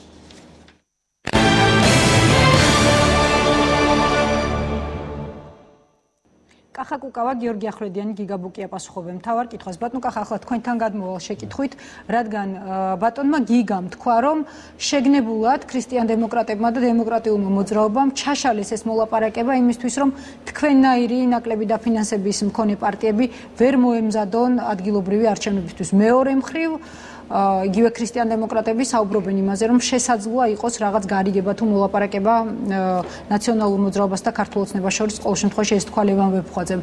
თქვენ რომელ ვერსიას ემხრობით? ხელმომწერი კი ხართ ქრისტიან დემოკრატებთან და დემოკრატიულ მოძრაობასთან ერთად განცხადების დღეს? ეკა, ძალიან დიდი მადლობა ამ კითხვისთვისაც. ეხლა მე ბატონ გიგა დღეს არ გამიცნია, ჩვენ გვაკავშირებს რაღაც გარკვეული პოლიტიკური წარსული. ამიტომ არანაირად ახლა არ მინდა აქ სტუდიაში ამან პოლემიკის სახე მიიღოს, მაგრამ ძალიან ცუდად გამოიყურება ხელისუფლება, როცა ცდილობს აი ასეთი მეთოდებით, ასე ვთქვათ, გვერდი აუაროს თავარ საკითხს. ქრისტიან დემოკრატები რა შუაში არის? მთავრობაში არის ქართული ოცნება. ჩვენ ერთად მიმართეთ მათ თხოვნით, რომ გაითვალისწინებინათ გარკვეული საკითხები, ხელი მოვაწერეს დოკუმენტს, მე ეს დოკუმენტი გაიგზავნა, ბატონ გიგა არ უარყოფს ალბათ, რომ პარლამენტის ბიუროზე იქნა ინიცირებული. დარჩენილი იყო კენჭისხრა და ქართულმა ოცნებამ არ უყარა კენჭი. ეხლა ესეთი ტიპის მიზეზების მოძებნა, რომ იქ იმან რაღაცას ხელი არ მოაწერა და ასე შემდეგ და ასე შემდეგ, გვახსოვს ჩვენ წინა ხელისუფლება, კუბლაშვილის რიტორიკა, ნაციონალური მოძრაობის სხვა ლიდერების რიტორიკა, რა თქმა უნდა, პროცედურული მიზეზები ყოველთვის მოიძებნება. რატომ მაშინ მე გეტყვით, ეხლა რა არის ქართული მოტივაციამდე გეტყვით, მე არ მინდა რომ ბატონ გიგას აი ეს რეპლიკა კონსენსუსს რაც შეეხებოდა უპასუხო დარჩეს, შეიძლება ეს არ აინტერესებს იმდენად ამორჩეულ საზოგადოებას, მაგრამ მაინც ბატონ გიგა არ იყო შეთანხმებული არანაირი კონსენსუსის წესი, მეტიც. დაფინანსებასთან მიმართებით. არც დაფინანსებასთან, წინასწარი იყო ნათქვამი, ვინ ვართ საერთოდ კონსენსუსის მონაწილეები? ჩვენ როცა ვიყავით მაგალითად ადრე ნაციონალების დროს იყო. არც ერთი ფორმატი არ იყო შეთანხმებული. სუბიექტები არა ვართ. აი, ქრისტიან დემოკრატებს რომ მოეწერათ ხელი, მე რა იქნებოდა რომ მწვანეებმა არ მოაწერეს, მწვანეებს რო არ მოეწერათ, მე ვიტყოდით რომ რადიკალ დემოკრატებმა არ მოაწერეს. ანუ ბატონ გიგა დავაზუსტებ ერთ წუთს, კითხვას დაუშვა ბატონ გიგას, რომ დავაზუსტოთ ეს საკითხი. 20 პარტია მიუხედავად იმისა, თუ ქრისტიან დემოკრატები და დემოკრატიული მოძრაობა იქნებოდნენ თუ არა წინააღმდეგი. მე ახლავე ვარ. შეიძლებოდა ხელმოწერა და მიღება. ახლავე ვარ, უფლება და განვაცხადო. მხოლოდ ეს თემა და არ არის ეს თემა საბოლოოდ შეჩერებული გადაიდო არჩევნების დასასრულამდე. დანარჩენი ის თემა ბატონო კახა, რომელზეც ვართ შეთანხმებული და ხელმოწერილია, არის ინიცირებული და დანარჩენი რა არის ბატონო? ჩამონათვალში რაც არის აბსოლუტურად. ეს არის ძირითადი და დაფინანსების შესახებ. მაშინ მე გეტყვით, იურიდიული პირების მიერ დაფინანსება, რომელიც იყო მოთხოვნილი კათოლიციზმის და ფანჯერდებათ ბატონო გიგა, იურიდიული პირი როდის იყო ოპოზიციას რამეს ერთ ჩამონათვალს გავაკეთებ კახა. თქვენთვის რაც არის მიგიღიათ. ფანრაიზინგის შესახებ, რომელიც 600-თან ეს თქვენი მოთხოვნა იყო ბატონო კახა. უმრავლესობის იურიდიული პირების მოთხოვნა ჩვენს უფრო მეტად გეტყვით, მაშინ თუ მომისცეთ კრედიტების შესახებ, რომელიც იქამდე იყო 4 წელი, ანუ მხოლოდ საარჩევნო თვის განმავლობაში ყოველ წელს შეუძლია მილიონი ლარის აიღოს წარმომადგენლების უბანზე თანხა გაიზარდათ, რომელიც იყო 60 ლარი 100 ლარამდე გაიზარდა და საოლქოში 150 ლარამდე. საპრეზიდენტო არჩევნებზე 10%-იან ბარიერს, რომელი პარტიაც, რომელი წარმომადგენელი კანდიდატით გადალახავდა, მიიღებდა მილიონ ლარს დაფინანსებას ხარჯების სანაცვლებლად და ასევე ეს ყველაფერი რაც ჩამოთვალდა. მარტო ჩვენ რაც გვეხება ის არ დამტკიცდა დანარჩენი. რომელი გეხება დაფინანსება? აი ეს 10%-იანი საპრეზიდენტო არჩევნები მაგალითად არის ნინო ბურჯანაძის მოთხოვნა. ეს დაგიმტკიცებიათ. ესე იგი ჩვენ გბლოკავთ. გეტყვით კახა გადაიდო არჩევნების ამ არჩევნების დასრულებამდე. იქიდან გამომდინარე, რა სიტყვა ახლა მე გეტყვი ოპოზიცია არასაპარლამენტო კვალიფიციური ითხოვდნენ კვალიფიციური პარტიებისთვის წინასწარ 1 მილიონი ლარის მიღებას. ეს არის რაც ბატონმა თარგამაძემ წარმოადგინა და მისმა სამომწერლო პარტიამ ზუსტად არის და დოკუმენტაცია მას ესწრებოდა არასამთავრობოები.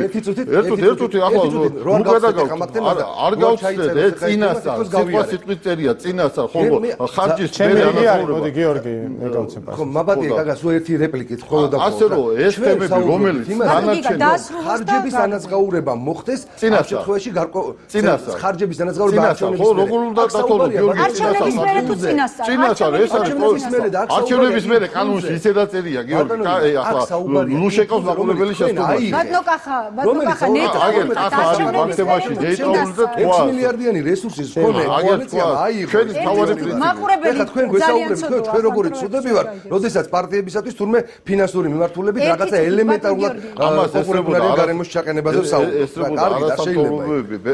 არასამთავრობოები ეს დოკუმენტაცია არის დაფიქსირებული და ეს არის თქვენ მიერ შემოტანილი ინიციატივა. რაზედაც ითხოვდით და ასე ვითხოვდით რომ ის წინასწარ ითხოვდნენ. წინასწარ ითხოვდნენ დაფინანსებას ქრისტიან-დემოკრატები თუ არჩევნების შემდეგ.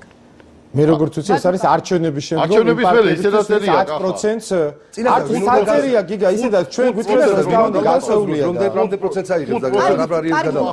კარგი დეტალებს რომ მოვიდეთ. შეიძლება მე უბრალოდ კი ბატონო კახა ერთ შეკითხვაზე მინდა პასუხის მიღება ვერ მივიღე.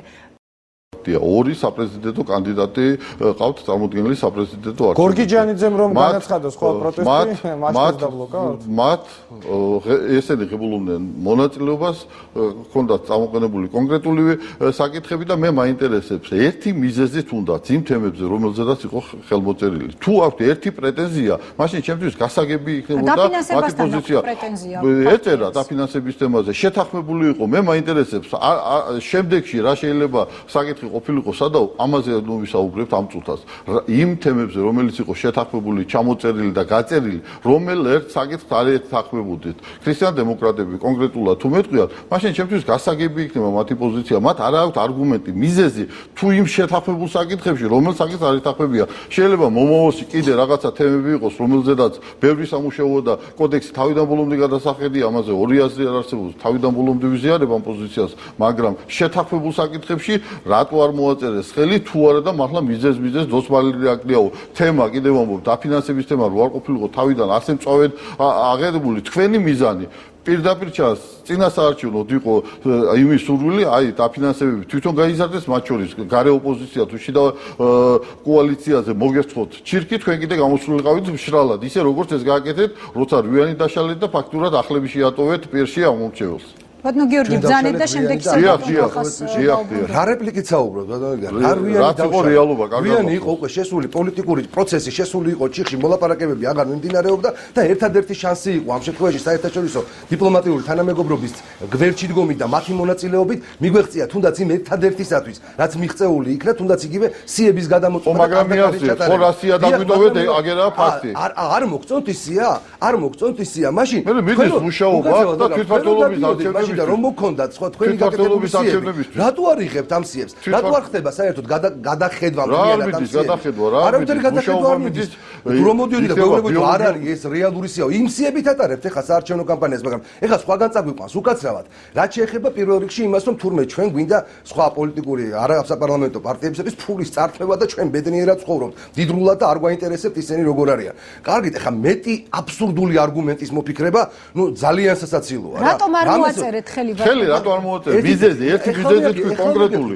არ მოგონდა ერთი თავი ან მეორე თავი თავიდანვე დავიწყე მაგაზე საუბარი კიდე გავიმეორებ მაგრამ ერთი მიზეზი პასუხი უნდა გაგცეთ არა გარშემო უნდა დიხარ ერთი კონკრეტული არაფერი გარშემო პირდაპირ მითხარით და პირდაპირ გცემთ პასუხს რომ თუ ჩვენ ასეთი ცუდები ვართ და ასე მოკლედ ერთი კონკრეტული მიზეზი შეიძლება ხელს რო არაწერთ ჩვენ რო ესეთი მდიდრები და მილიარდელები ვართ ერთი მიზეზი თქვი ეხლა ვეკითხო ჩვენ მე თავიდან დავიწყებდი და მივალ აქამდე მაგრამ უნდა გაგცეთ პასუხი რომ თურმე ჩვენ ესეთი ცუდები რო ვართ და ყველას გაღარიბება რო გვინდა და ჩვენი ბედნიერება რო გვინდა მაშინ როგორ გამოდის და ასე ყველას უბედურებაზე რო გვინდა გავიაროთ მაშინ როგორ გამოვიდა ის ყველაფერი რომ დღეს ყველა პოლიტიკური ძალა ერთად აწერს ხელს მიმართვას რომელშიც სწორედ თქვენ ხართ ამ შემთხვევაში მიზეზი და ხელისუფლება იმისა რომ მოლაპარაკებები არ მოაწერეთ ბატონო გიორგი ამას რა პასუხს გაცემთ მიზეზი ჩვენ თქვი ძალიან გამოკვეთილად ხო ჩვენ უკაცრავად ეხა 200,000 ქუჩაში არ გდია და ჩვენთვის ეს ძალიან დიდი ფულია ამიტომ ჩვენ ვსაუბრობთ იმაზე რომ შეიძლება ხო კი ბატონო 300,000 მით უმეტეს ჩვენ ამ შემთხვევაში მაგაზე ჩვენ საუბრობთ იმაზე, რომ გვეკუთვნის ქრისტიან დემოკრატებს კომისიის წევრი და ეს ძალიან პრინციპული მნიშვნელობის არის. ამ შემთხვევაში რა შუაშია? შეთანხმებული რაზეც ვიყავით, ეს არის წინსები გინდა, აპრიორი გინდათ ისა, რა ქვია, ყველაფერი მიიღო? აპრიორი ყველაფერი მიღებაზე არას ქვია, აპრიორი რაც გეკუთვნის ის უნდა მიიღო. ბატონო გიორგი, ერთი წუთი. არასოდეს არ მოგითხოვია ის რაც არ გეკუთვნოდა.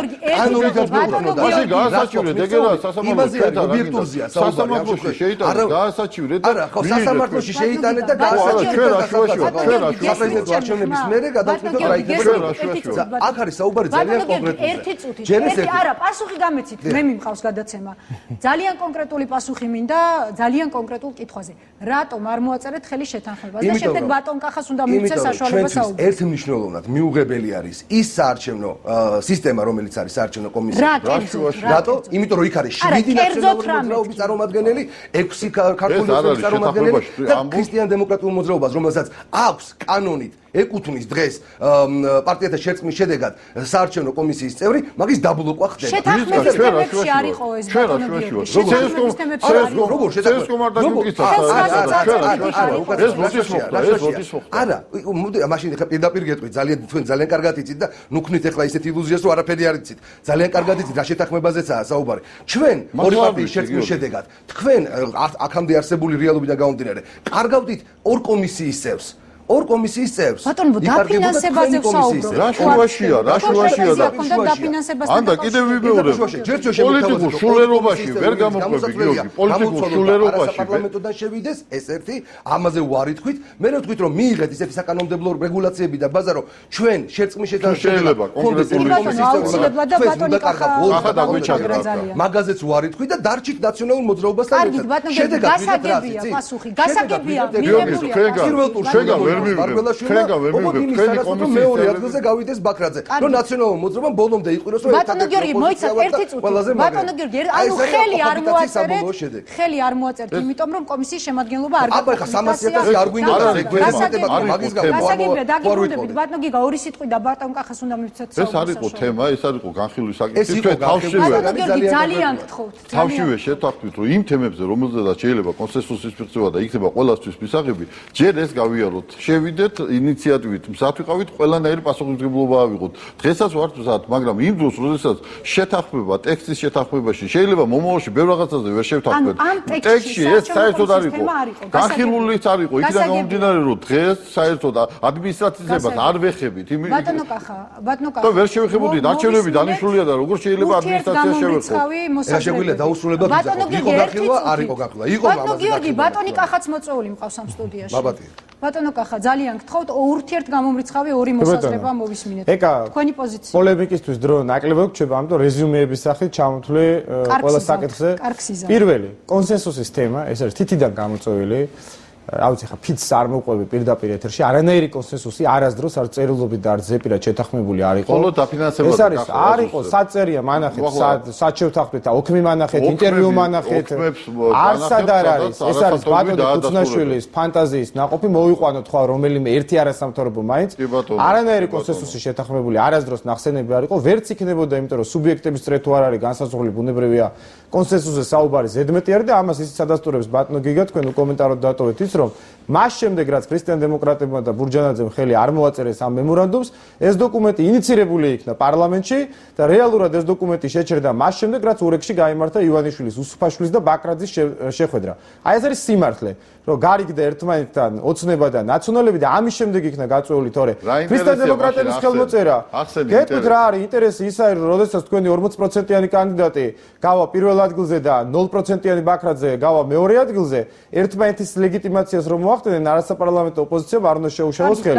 მეორე საკითხი რაც შეეხება დაფინანსების თემას ბატონო გიგამ ჩამოთვალა საკითხები რომლებზეც აპირებს გადაწყვეტილების მიღებას ბატონო გიგა ამაზეც მინდა გულწრფელად გითხრათ არც ერთი საკითხი არ ეხება არასაპარლამენტო პარტიებს ეს თქვენთვის მიგიღია იურიდიული პირებს არ არის გიგა მემორანდუმი შეგარეშე თუ შეადგენს არ ვიცი ახლა და ჩვენ დავეთანხმეთ მე არ ვარ ყო ამას რომ ჩვენ დაგეთანხმეთ 14 საკითხი იყო მოთხოვნილი მათ შორის ერთი იყო კომისიებზე 14 და 12 საკითხი გავიზიარეთ აბსოლუტურად საბაზისოს გაზდა და კიდე სხვა თემებია მრავალი კახა და სპეციალურად ვიყავით ჩუმად რომ გითხრა ჩვენ დაგეთანხმეთ მაგრამ ეს არ ყოფილა ჩვენი მოთხოვნა, საერთოდ არ მაინტერესებს იურიდიულ მე თვითონ ვესწრებოდი ინტერფრაქციულ ჯგუფს ის ხდომას, როდესაც იგა წერილობით არსებობს წერილობით წარმოადგენილი გვაქვს მემორანდუმი 12 პარტიის, სადაც ნახსენები არ არის იურიდიული პირების მიერ შემოწირულობების განხორციელების თემა და აგიხსნი რატომ მარტივი ლოგიკაა თუ დავამთავრებინეთ აი რეზიუმე ძალიან მარტივი ლოგიკაა ეკა რომელი კომპანია გადაურიცხავს ფულს თავისუფალ საქართველოსთან რომელიმე ოპოზიციურ პარტიას ან კრედიტების თემა რო ახსენო ბატონმა გიგამ რა ჯანდაბად მინდა კრედიტების საკითხი რომელი ბანკი მოწევს კრედიტს ოპოზიციურ პარტიას დიდი მოთხოვნა იყო ამ თემაზე და ახლა თუ ეს არაფერი არა ჩვენთვის რაც არის მთავარი გითხარით არის რომ ოფისები რო არ დაიხუროს ელემენტარულად ის ბაზური დაფინანსება ყოფილიყო გამოყოფილი როგორ გუჭირდება დაიბლოკა ეს საკითხი მეუნებით რომ გადაიდო გეუბნები კიდევ არჩევნების შემდეგ რაც მინდა ეს ფული დასასვენებლად კი არ მინდა არჩევნებამდე გვინდა ეს ფული ჩვენ ვამბობ თვითმმართველობის არჩევნების მეორე საკითხი უნდა კონდეთ აუცილებლად დაფინანსების საკითხებზე ყველა საკითხი რომელიც სჭირდებოდა ქართულ ოცნებას და ნაციონალურ მოძრაობას შედის კანონში არც ერთი საკითხი ყოველ შემთხვევაში ძირითადი საკითხები რაც იყო არასაპარლამენტო ოპოზიციის მოთხოვნილი თუ გინდა ჩამოგითვლით ჩვენი საკითხი იყო ბაზური დაფინანსების გურჯანაძის გაიზარდა ჩვენი არასაპარლამენტო პარტიების რომლებიც არა ვართ კვალიფიციური სუბიექტის მქონე 150,000 ერთჯერადად ჩვენი პარტია თქვენი კანონპროექტის მიხედვით მიიღებს 0 ლარს და 0 თეთრს თქვენი პარტია მიიღებს $1,000,000 და 800,000 $1,800,000 ნაციონალური მოძრაობა მიიღოს $1,700,000 ლარს რომელიც უმრავლესობამ აბსოლუტურად გავიზიარდა ჩვენი წინადადება იყო ის პარტიები რომლებმაც არჩევნებში ახლა საპარლამენტო არჩევნებში მიიღეს მონაწილეობა და მიიღეს თუნდაც 0.1%-ია 1500-2000 აბსოლუტურად ეს იყო ჩვენ მიერ ხელმოწერილი ახლა ჩვენ მიერ იყო და ჩვენ ზუსტად ამ არა მაცალე ერთუთი 150,000 ლარი ერთჯერადად დაფინანსეს იქიდან გამომდინარე რომ გასაგებია ეს არჩევნები ვერ იქნებოდა შედეგის მაჩვენებელი არა ჩვენ კიდევ ერთხელ ვაფიქსირებთ იქნება კონსენსუსი იქნება რა თქმა უნდა დაფინანსების საკითხები გადახედილი მაგრამ ისი არ გამოვა რომ თანხა გაიზარდოს ქრისტიან-დემოკრატებმა გასამაგებული თანხა მიიღონ და ის პოლიტიკური პასუხისმგებლობა მოდი დავასრულოთ რა აუცილებლად ბატონმა კახამ დაასრულოს მე არ მაინტერესებს პირდაპირ გეტყვით პოლემიკა ქრისტიან-დემოკრატები მდიდარი პარტიის წარმომადგენლები როდიდან ვართ მილიონერები და როდიდან ვართ ასე თქვა ყველასათვის ფულის წამსვენის სურვილის მქონენი ეს რა ბრალდებებია ძალიან ცოტა დრო მეყოფა მე უბრალოდ არა მაქვს პოლემიკის ინტერესი მე უკეთესი ვერაფერი ვეღარ მოიფიქრეთ ბრალდებების წარმოსადგენად რაღაცა ცოტა მეტი დაფიქრით ხოლმე და რაღაც უფრო არგუმენტები წამოაყენეთ რომ ეგეთი აბსურდებია და სასაცილო მდგომარეობაში არ ჩაიქენოთ მოდით ერთმანეთს ვაცალოთ უბრალოდ ბატონო კახა დაასრულე მე ხარ პოლემიკა ყოველს თავის პოზიცია აქვს მინდა რომ საზოგადოებამ გაიგოს რომ ის თანხა რომელზეც საუბრობდა ეხლა ბატონი გიგა ბაზური ამას ვერ მიიღებს აი ამ კანონის მიხედვით რაც ეხლა არის ძალაში და რაც არის ქართული ოცნების და ნაციონალური მოძრაობის მიერ მხარდაჭერილი 2013-ში და საპრეზიდენტოზე და ადგილობრივზეც ნაციონალური მოძრაობის დაფინანსება იქნება 1,700,000 ქართული ოცნების იქნება 1,800,000 თავისუფალი საქართველოს ანუ ჩვენი პარტიის ჯონდი ბაღათურიას დინო ბურჯანაძის ჩალვა ნათელაშვილის დაფინანსება იქნება 0 ლარი 0 თეთრი მესამე საკითხი ხა აქ ფინანსები წამოწეული იქნა ქართული ოცნების მიერ არის უამრავი სხვა საკითხი და მე უბრალოდ ჩამოვთვლი ამორჩეულთა სიები ძალიან მოკლედ ჩამოვთვლი ამორჩეულთა სიები ის სიები რომელსაც ქართული ოცნება უწოდებდა გაყალბებულ სიებს, ანუ 3,500,000 კაცი, ზუსტად ამ სიით იქნება ჩატარებული პრეზიდენტის არჩევნები და არანაირი ბიომეტრიული ვერიფიკაცია არ იქნება გათვალისწინებული. საარჩევნო ადმინისტრაცია ბიომეტრიული სიები. ხო, საპრეზიდენტოზე არ იქნება, მაშინ როდესაც თქვენ ამტკიცებდით, მაშინ რომ ამას ორი თვე ეყოფოდა სააკაშვილის პირობებში და ეხლა როცა ხელისუფლებაში ხართ, ეხლა ერთი წელიც არ ყოფნის. საარჩევნო ადმინისტრაცია არის არათუ იგივე, არამედ გაუარესებული, იმიტომ რომ თუ იყო წარმოდგენილი 7 სუბიექტი საარჩევნო ადმინისტრაციაში, ეხლა იქნება წარმოდგენილი 2 სუბიექტი. რატო მედია როგორ რატო ქართული ოცნება და ნაციონალური მოძრაობა ქართული ოცნებაში კოალიციაში პარტიები ხართ ხო კი ბატონო კი არა ორი ახლა რა ერთმანეთის ოპონენტები იქნები შენ ამბობდი გიგა აი ხა გიორგის უთხარი შენ გიორგი ახვლედიანს ქრისტიან-დემოკრატებს რო თქვენი სატელიტი ყავდათ ხო ხა ქრისტიან-დემოკრატები ორი სახელით იქნებოდნენ წარმოდგენილი თუ ერთი სახელით ყველა მიწოდით რომ პარტიები რომლებიც კოალიციაში არიან ერთმანეთის სატელიტებია ამის თვალსაზრისით და არა კონკურენტები ხართ აბა არა ერთმანეთის სატელიტები ვართ ხო არა აბა რა ხართ კოალიციაში სატელიტი სალანძღავი სიტყვა კი არა სატელიტები ხართ აბა რა ხართ ძალიან დიდი ბატონო წარმოდგენილი ვამთავრებ მაშინ დავამთავრებ არა დაასრულეთ კი ბატონო უბრალოდ ვიტყვი რომ ადმინისტრაცია ამორჩეულთა სიები მედიის რეგულირების წესები დავების განხილვის წესი ის წინადადებები რომელიც მე პირადად ბატონ დავით უსუფაშვილთან და ირაკლი მელაშვილთან ერთად დავწერეთ, ჩვენ ვართ აი ამ რუიანის წინადადებების ავტორები და შემდგომ ეს გაიზიარა რუიანმა, არც ერთი ეს წინადადება კანონმდებლობაში ეცვლებები არ შედის და ბოლოს. ეხლა ეს შეიძლება ამორჩევლისთვის ნაკლებად საინტერესო არის ყველა საკითხი რაც ჩამოვთვალეთ, მაგრამ თავარი პრობლემა რა არის, ბატონო გიგა, ბატონო გიორგი და ქალბატონო ეკა. თავარი პრობლემა არის ის, რომ როდესაც საარჩევნო კანონმდებლობა და საარჩევნო გარემო და შესაბამისად არჩევნების შედეგები მოწონს მარტო მთავრობას, ეს უკვე არის არალეგიტიმური არჩევნები. სააკაშვილის პრობლემა 2008 წლის იანვრის შემდგომ იყო ის, რომ მისი ლეგიტიმურობა ცნო მხოლოდ ნაციონალურმა მოძრაობამ. არავისთვის გარდა ნაციონალური მოძრაობისა ის პრეზიდენტი არ იყო. ახლა შეგიძლიათ პარალელი გავავლოთ 2008 რა თქმა უნდა, თუ მიიღებს ქართული ოცნების მიერ შემოტანილ საარჩევნო გარემოს, დღეს ეთანხმება მხოლოდ ქართული ოცნება. მე ცუდი ვარ, ჯონდი ცუდია, გიორგი ცუდია. ხო და არ იგებთ, გიგა ამას არ იგებთ. მხოლოდ ერთი თემა მოდის, ერთი თემა დაუშვათ ქრისტიან-დემოკრატები ცუდები არიან. ამის გამო ესე იგი არ უნდა მიიღოთ ჩვენ წინადადებები. ძალიან დიდი ბოჭი. აი გიორგი ბატონო კახა, ეს შლის ყველა ბატონო გიორგი, ბატონო გიგა ფინანსების თემა, რომელიც არის, რომელიც პოლემიკა უნდა შევწყვიტოთ. ახლა მე დავსვათ ბოლო კითხვას დავსვათ ბატონო კახა და თითოეულ თქვენთაგანს ექნება საშუალება მხოლოდ ამ კონკრეტულ კითხვაზე გამცეს პასუხი. ძალიან მოკლეა ჩვენი საეთერო დრო. ბატონო გიორგი, თქვენგან ვიწყებ. როგორ უნდა გაგრძელდეს პროცესი? პროცესი მე პრაქტიკულად დიდი იმედი არ მაქვს რომ უკვე დასრულებული არ არის და ჩიხურ სიტუაციაში არ არის მისული.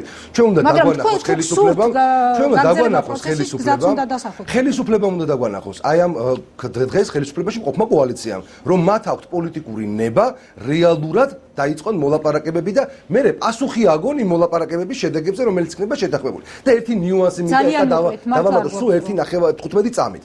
კიდევ ერთი დეტალი ხო იმის დამადასტურებელი რომ ქართულ ოცნებაში მოლაპარაკებების წარმოება ქართულ ოცნებაში რაღაც შეთანხმებებზე საუბარი ძალიან სასაცილო თემაა ზოგადად რა აი წარმოიდგინეთ მარტივ რამეს გეტყვით წარმოიდგინეთ მემორანდუმზე ხელი მოეწერა ხო პრაქტიკულად შეთანხმება უკვე დასრულებული იყო და ერთი კვირის მერე ქართული ოცნება წარმოადგენს როგორც თავის ინიციატივას რომ თურმე შეთანხმებული კოალიციაზე ყველა სუბიექტთან უწყებათა შორის კომისიასთან დაკავშირებით ეს როგორი ფორმატია გიორგი აღარ ვერ მოლაპარაკებაში აუცილებელი საკითხი რომელიც არც განხილულა გუში წარმოგვიდგინეს როგორც თავის ინიციატივა სხვაგან წაგვიყვანს ეს ბატონო კახა აი ესეთ მოლაპარაკებებსაც დაინტერესებული უნდა იყოთ თქვენ პროცესის გაგრძელებას როგორ გესახებათ როგორ წარმოგიდგენთ მე მინდა მიმართო ქართული ოცნების ლიდერს ბატონ ბიძინა ივანიშვილს როგორც ჩანს ის არის ერთადერთი ადამიანი რომელსაც შეუძლია გადაწყვეტილების მიღება ამ საკითხზე ბატონო ბიძინა ჩვენ არა ვართ თქვენი მტრები პირიქით ჩვენ დაინტერესებული ვართ საქართველოში სტაბილური დემოკრატიის განვითარებით. ამიტომ ნუ წახვალთ იმ გზით, რისკენაც გიბიძგებთ საკუთარი გუნდი, ეს არის შევარდნაძის და სააკაშვილის გზა. თუნდაც ვიყოთ ჩვენ ოპოზიცია ცუდები, დემოკრატია არის ის, რომ აი ოპოზიცია როგორიც არის, ისეთ ოპოზიციასთან უნდა მონახოთ თუნდაც მინიმალური კომპრომისი. თუ საქართველოში ჩაატარებთ ისეთ არჩევნებს, რომლის შედეგებითაც და წინასაარჩევნო გარემოთ კმაყოფილი იქნება მხოლოდ ქართული ოცნება და მე ცუდი კახა კუკავა, ცუდი ჯონდი ბაღათურია, ცუდი ნინო ბურჯანაძე, ცუდი შალვა ნათლაშვილი და ყველა ცუდი ოპოზიცია არავინ ამ შედეგებს არ გაიზიარებს და ვერავისთან თქვენ ვერ მონახავთ საერთო ენას, ასეთ შემთხვევაში ასეთი არჩევნები ტარდება ავტორიტარულ ქვეყნებში, უზბეკეთში და ჩრდილო კორეაში. გერმანია მე გუშინას თქვი ეთერში იმითი განსხვავდება უზბეკეთისგან, რომ იგი გამარჯვებულს ულოცხავს დამარცხებული და არჩევნების ლეგიტიმურობას ცნობს არა მარტო გამარჯვებული, არამედ დამარცხებულების.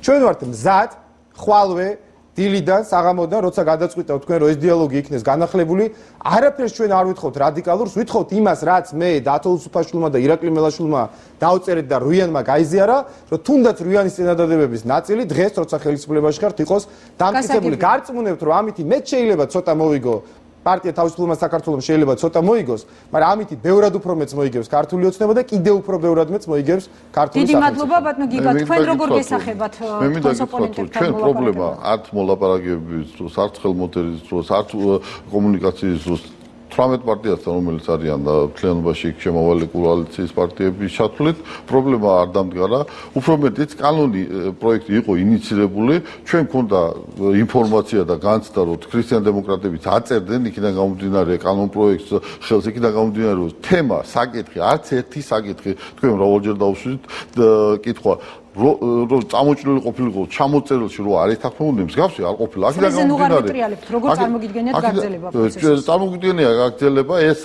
14 საკითხიდან რომელშიც 12 საკითხი იყო გაზიარებული ესეთი კანონპროექტად და ინიცირებული იქნება კანონის სახეს მიიღებს. ახლა ჩამონაცვლას რომელსაც აკეთებენ ბატონები თითქოს მათ მიერ არ იყო შემოთავაზებული ამას მრავალი არასამთავრობო და სხვა პიროვნებები ესწრებოდნენ და ეს არის დოკუმენტალურად წარმოდგენილი, ხოლო რაც შეეხება დაფინანსების შესახებ ინიცირებას ეს გაგრძელდება საპრეზიდენტო არჩევნების შემდეგ ფორმატი როგორიც არის ეს ფორმატი დარჩება რა თქმა უნდა იქიდან გამომდინარე ბევრი ცვლილებებია ამავე დროს კოდექსში განსახორციელებელი და კიდევ ერთხელ ვაფიქსირებ თავიდანვე და დღესაც არის საკითხი ასე დაყენებული იქნება კონსენსუსი იმ პარტიებს შორის რომლებიც ღებულობდნენ თავიდან მონაწილეობას ამ 20 პარტიას შორის დაფინანსების თემა ერთობლივად იქნება გადაწყვეტილი არ იქნება დარჩება და თვითმმართველობის არჩევნების დროს დიდი ბოდიში თვითმმართველობის არჩევნების დროს ძალიან დიდი ბოდიში ბატონო გიორგი ჩვენ ხათვია ვსაუბრობთ იმაზე რომ ბატონო გიორგი ბატონო ამ ერთ კონკრეტულ თემაზეა პროცესი ნამდვილად უკვე იწყება ბატონო გიორგი ბატონო გიგა დიდი ბოდიში დრო არ გვაქვს ეს თემები გაგრძელდება ერთ თემაზეა დაფინანსებაზეა ლაპარაკი გაგრძელდება ყველა თემაზე ბატონო გიგა დიდი ბოდიში ბატონო გიგა ბატონო კახა ბატონო გიორგი თუ არა და ჩვენ დაფინანსებასთან გვაქვს ერთი კონკრეტული საკითხი დაგენებული თვითმმართველობის დროს მაშინ ამომრჩევლობა გადაწყვიტოს ვის რამ დოზაზე უჭერს მხარს და რა ხმის 10 წამიანი რეპლიკაო ბატონო კახა და უნდა დავასრულოთ უბრალოდ ყველაფერი მახსოვს მოლაპარაკებების პროცესში, მაგრამ ის რომ საარჩევნო გარემო გავაუმჯობესოთ არჩევნების შემდგომ, აი ესეთი რამ ნამდვილად კახა დაფინანსების მხოლოდ დაფინანსების თემაში უნდა დავასრულოთ ამ თემებზე გავაგრძელებთ საუბარს ოქტომბრამდე ბევრი დროა დიდი მადლობა ბატონო გიგა ბატონო კახა ბატონო გიორგი ხვალამდე გემშვიდობით და მშვიდობიან ღამეს გისურვებთ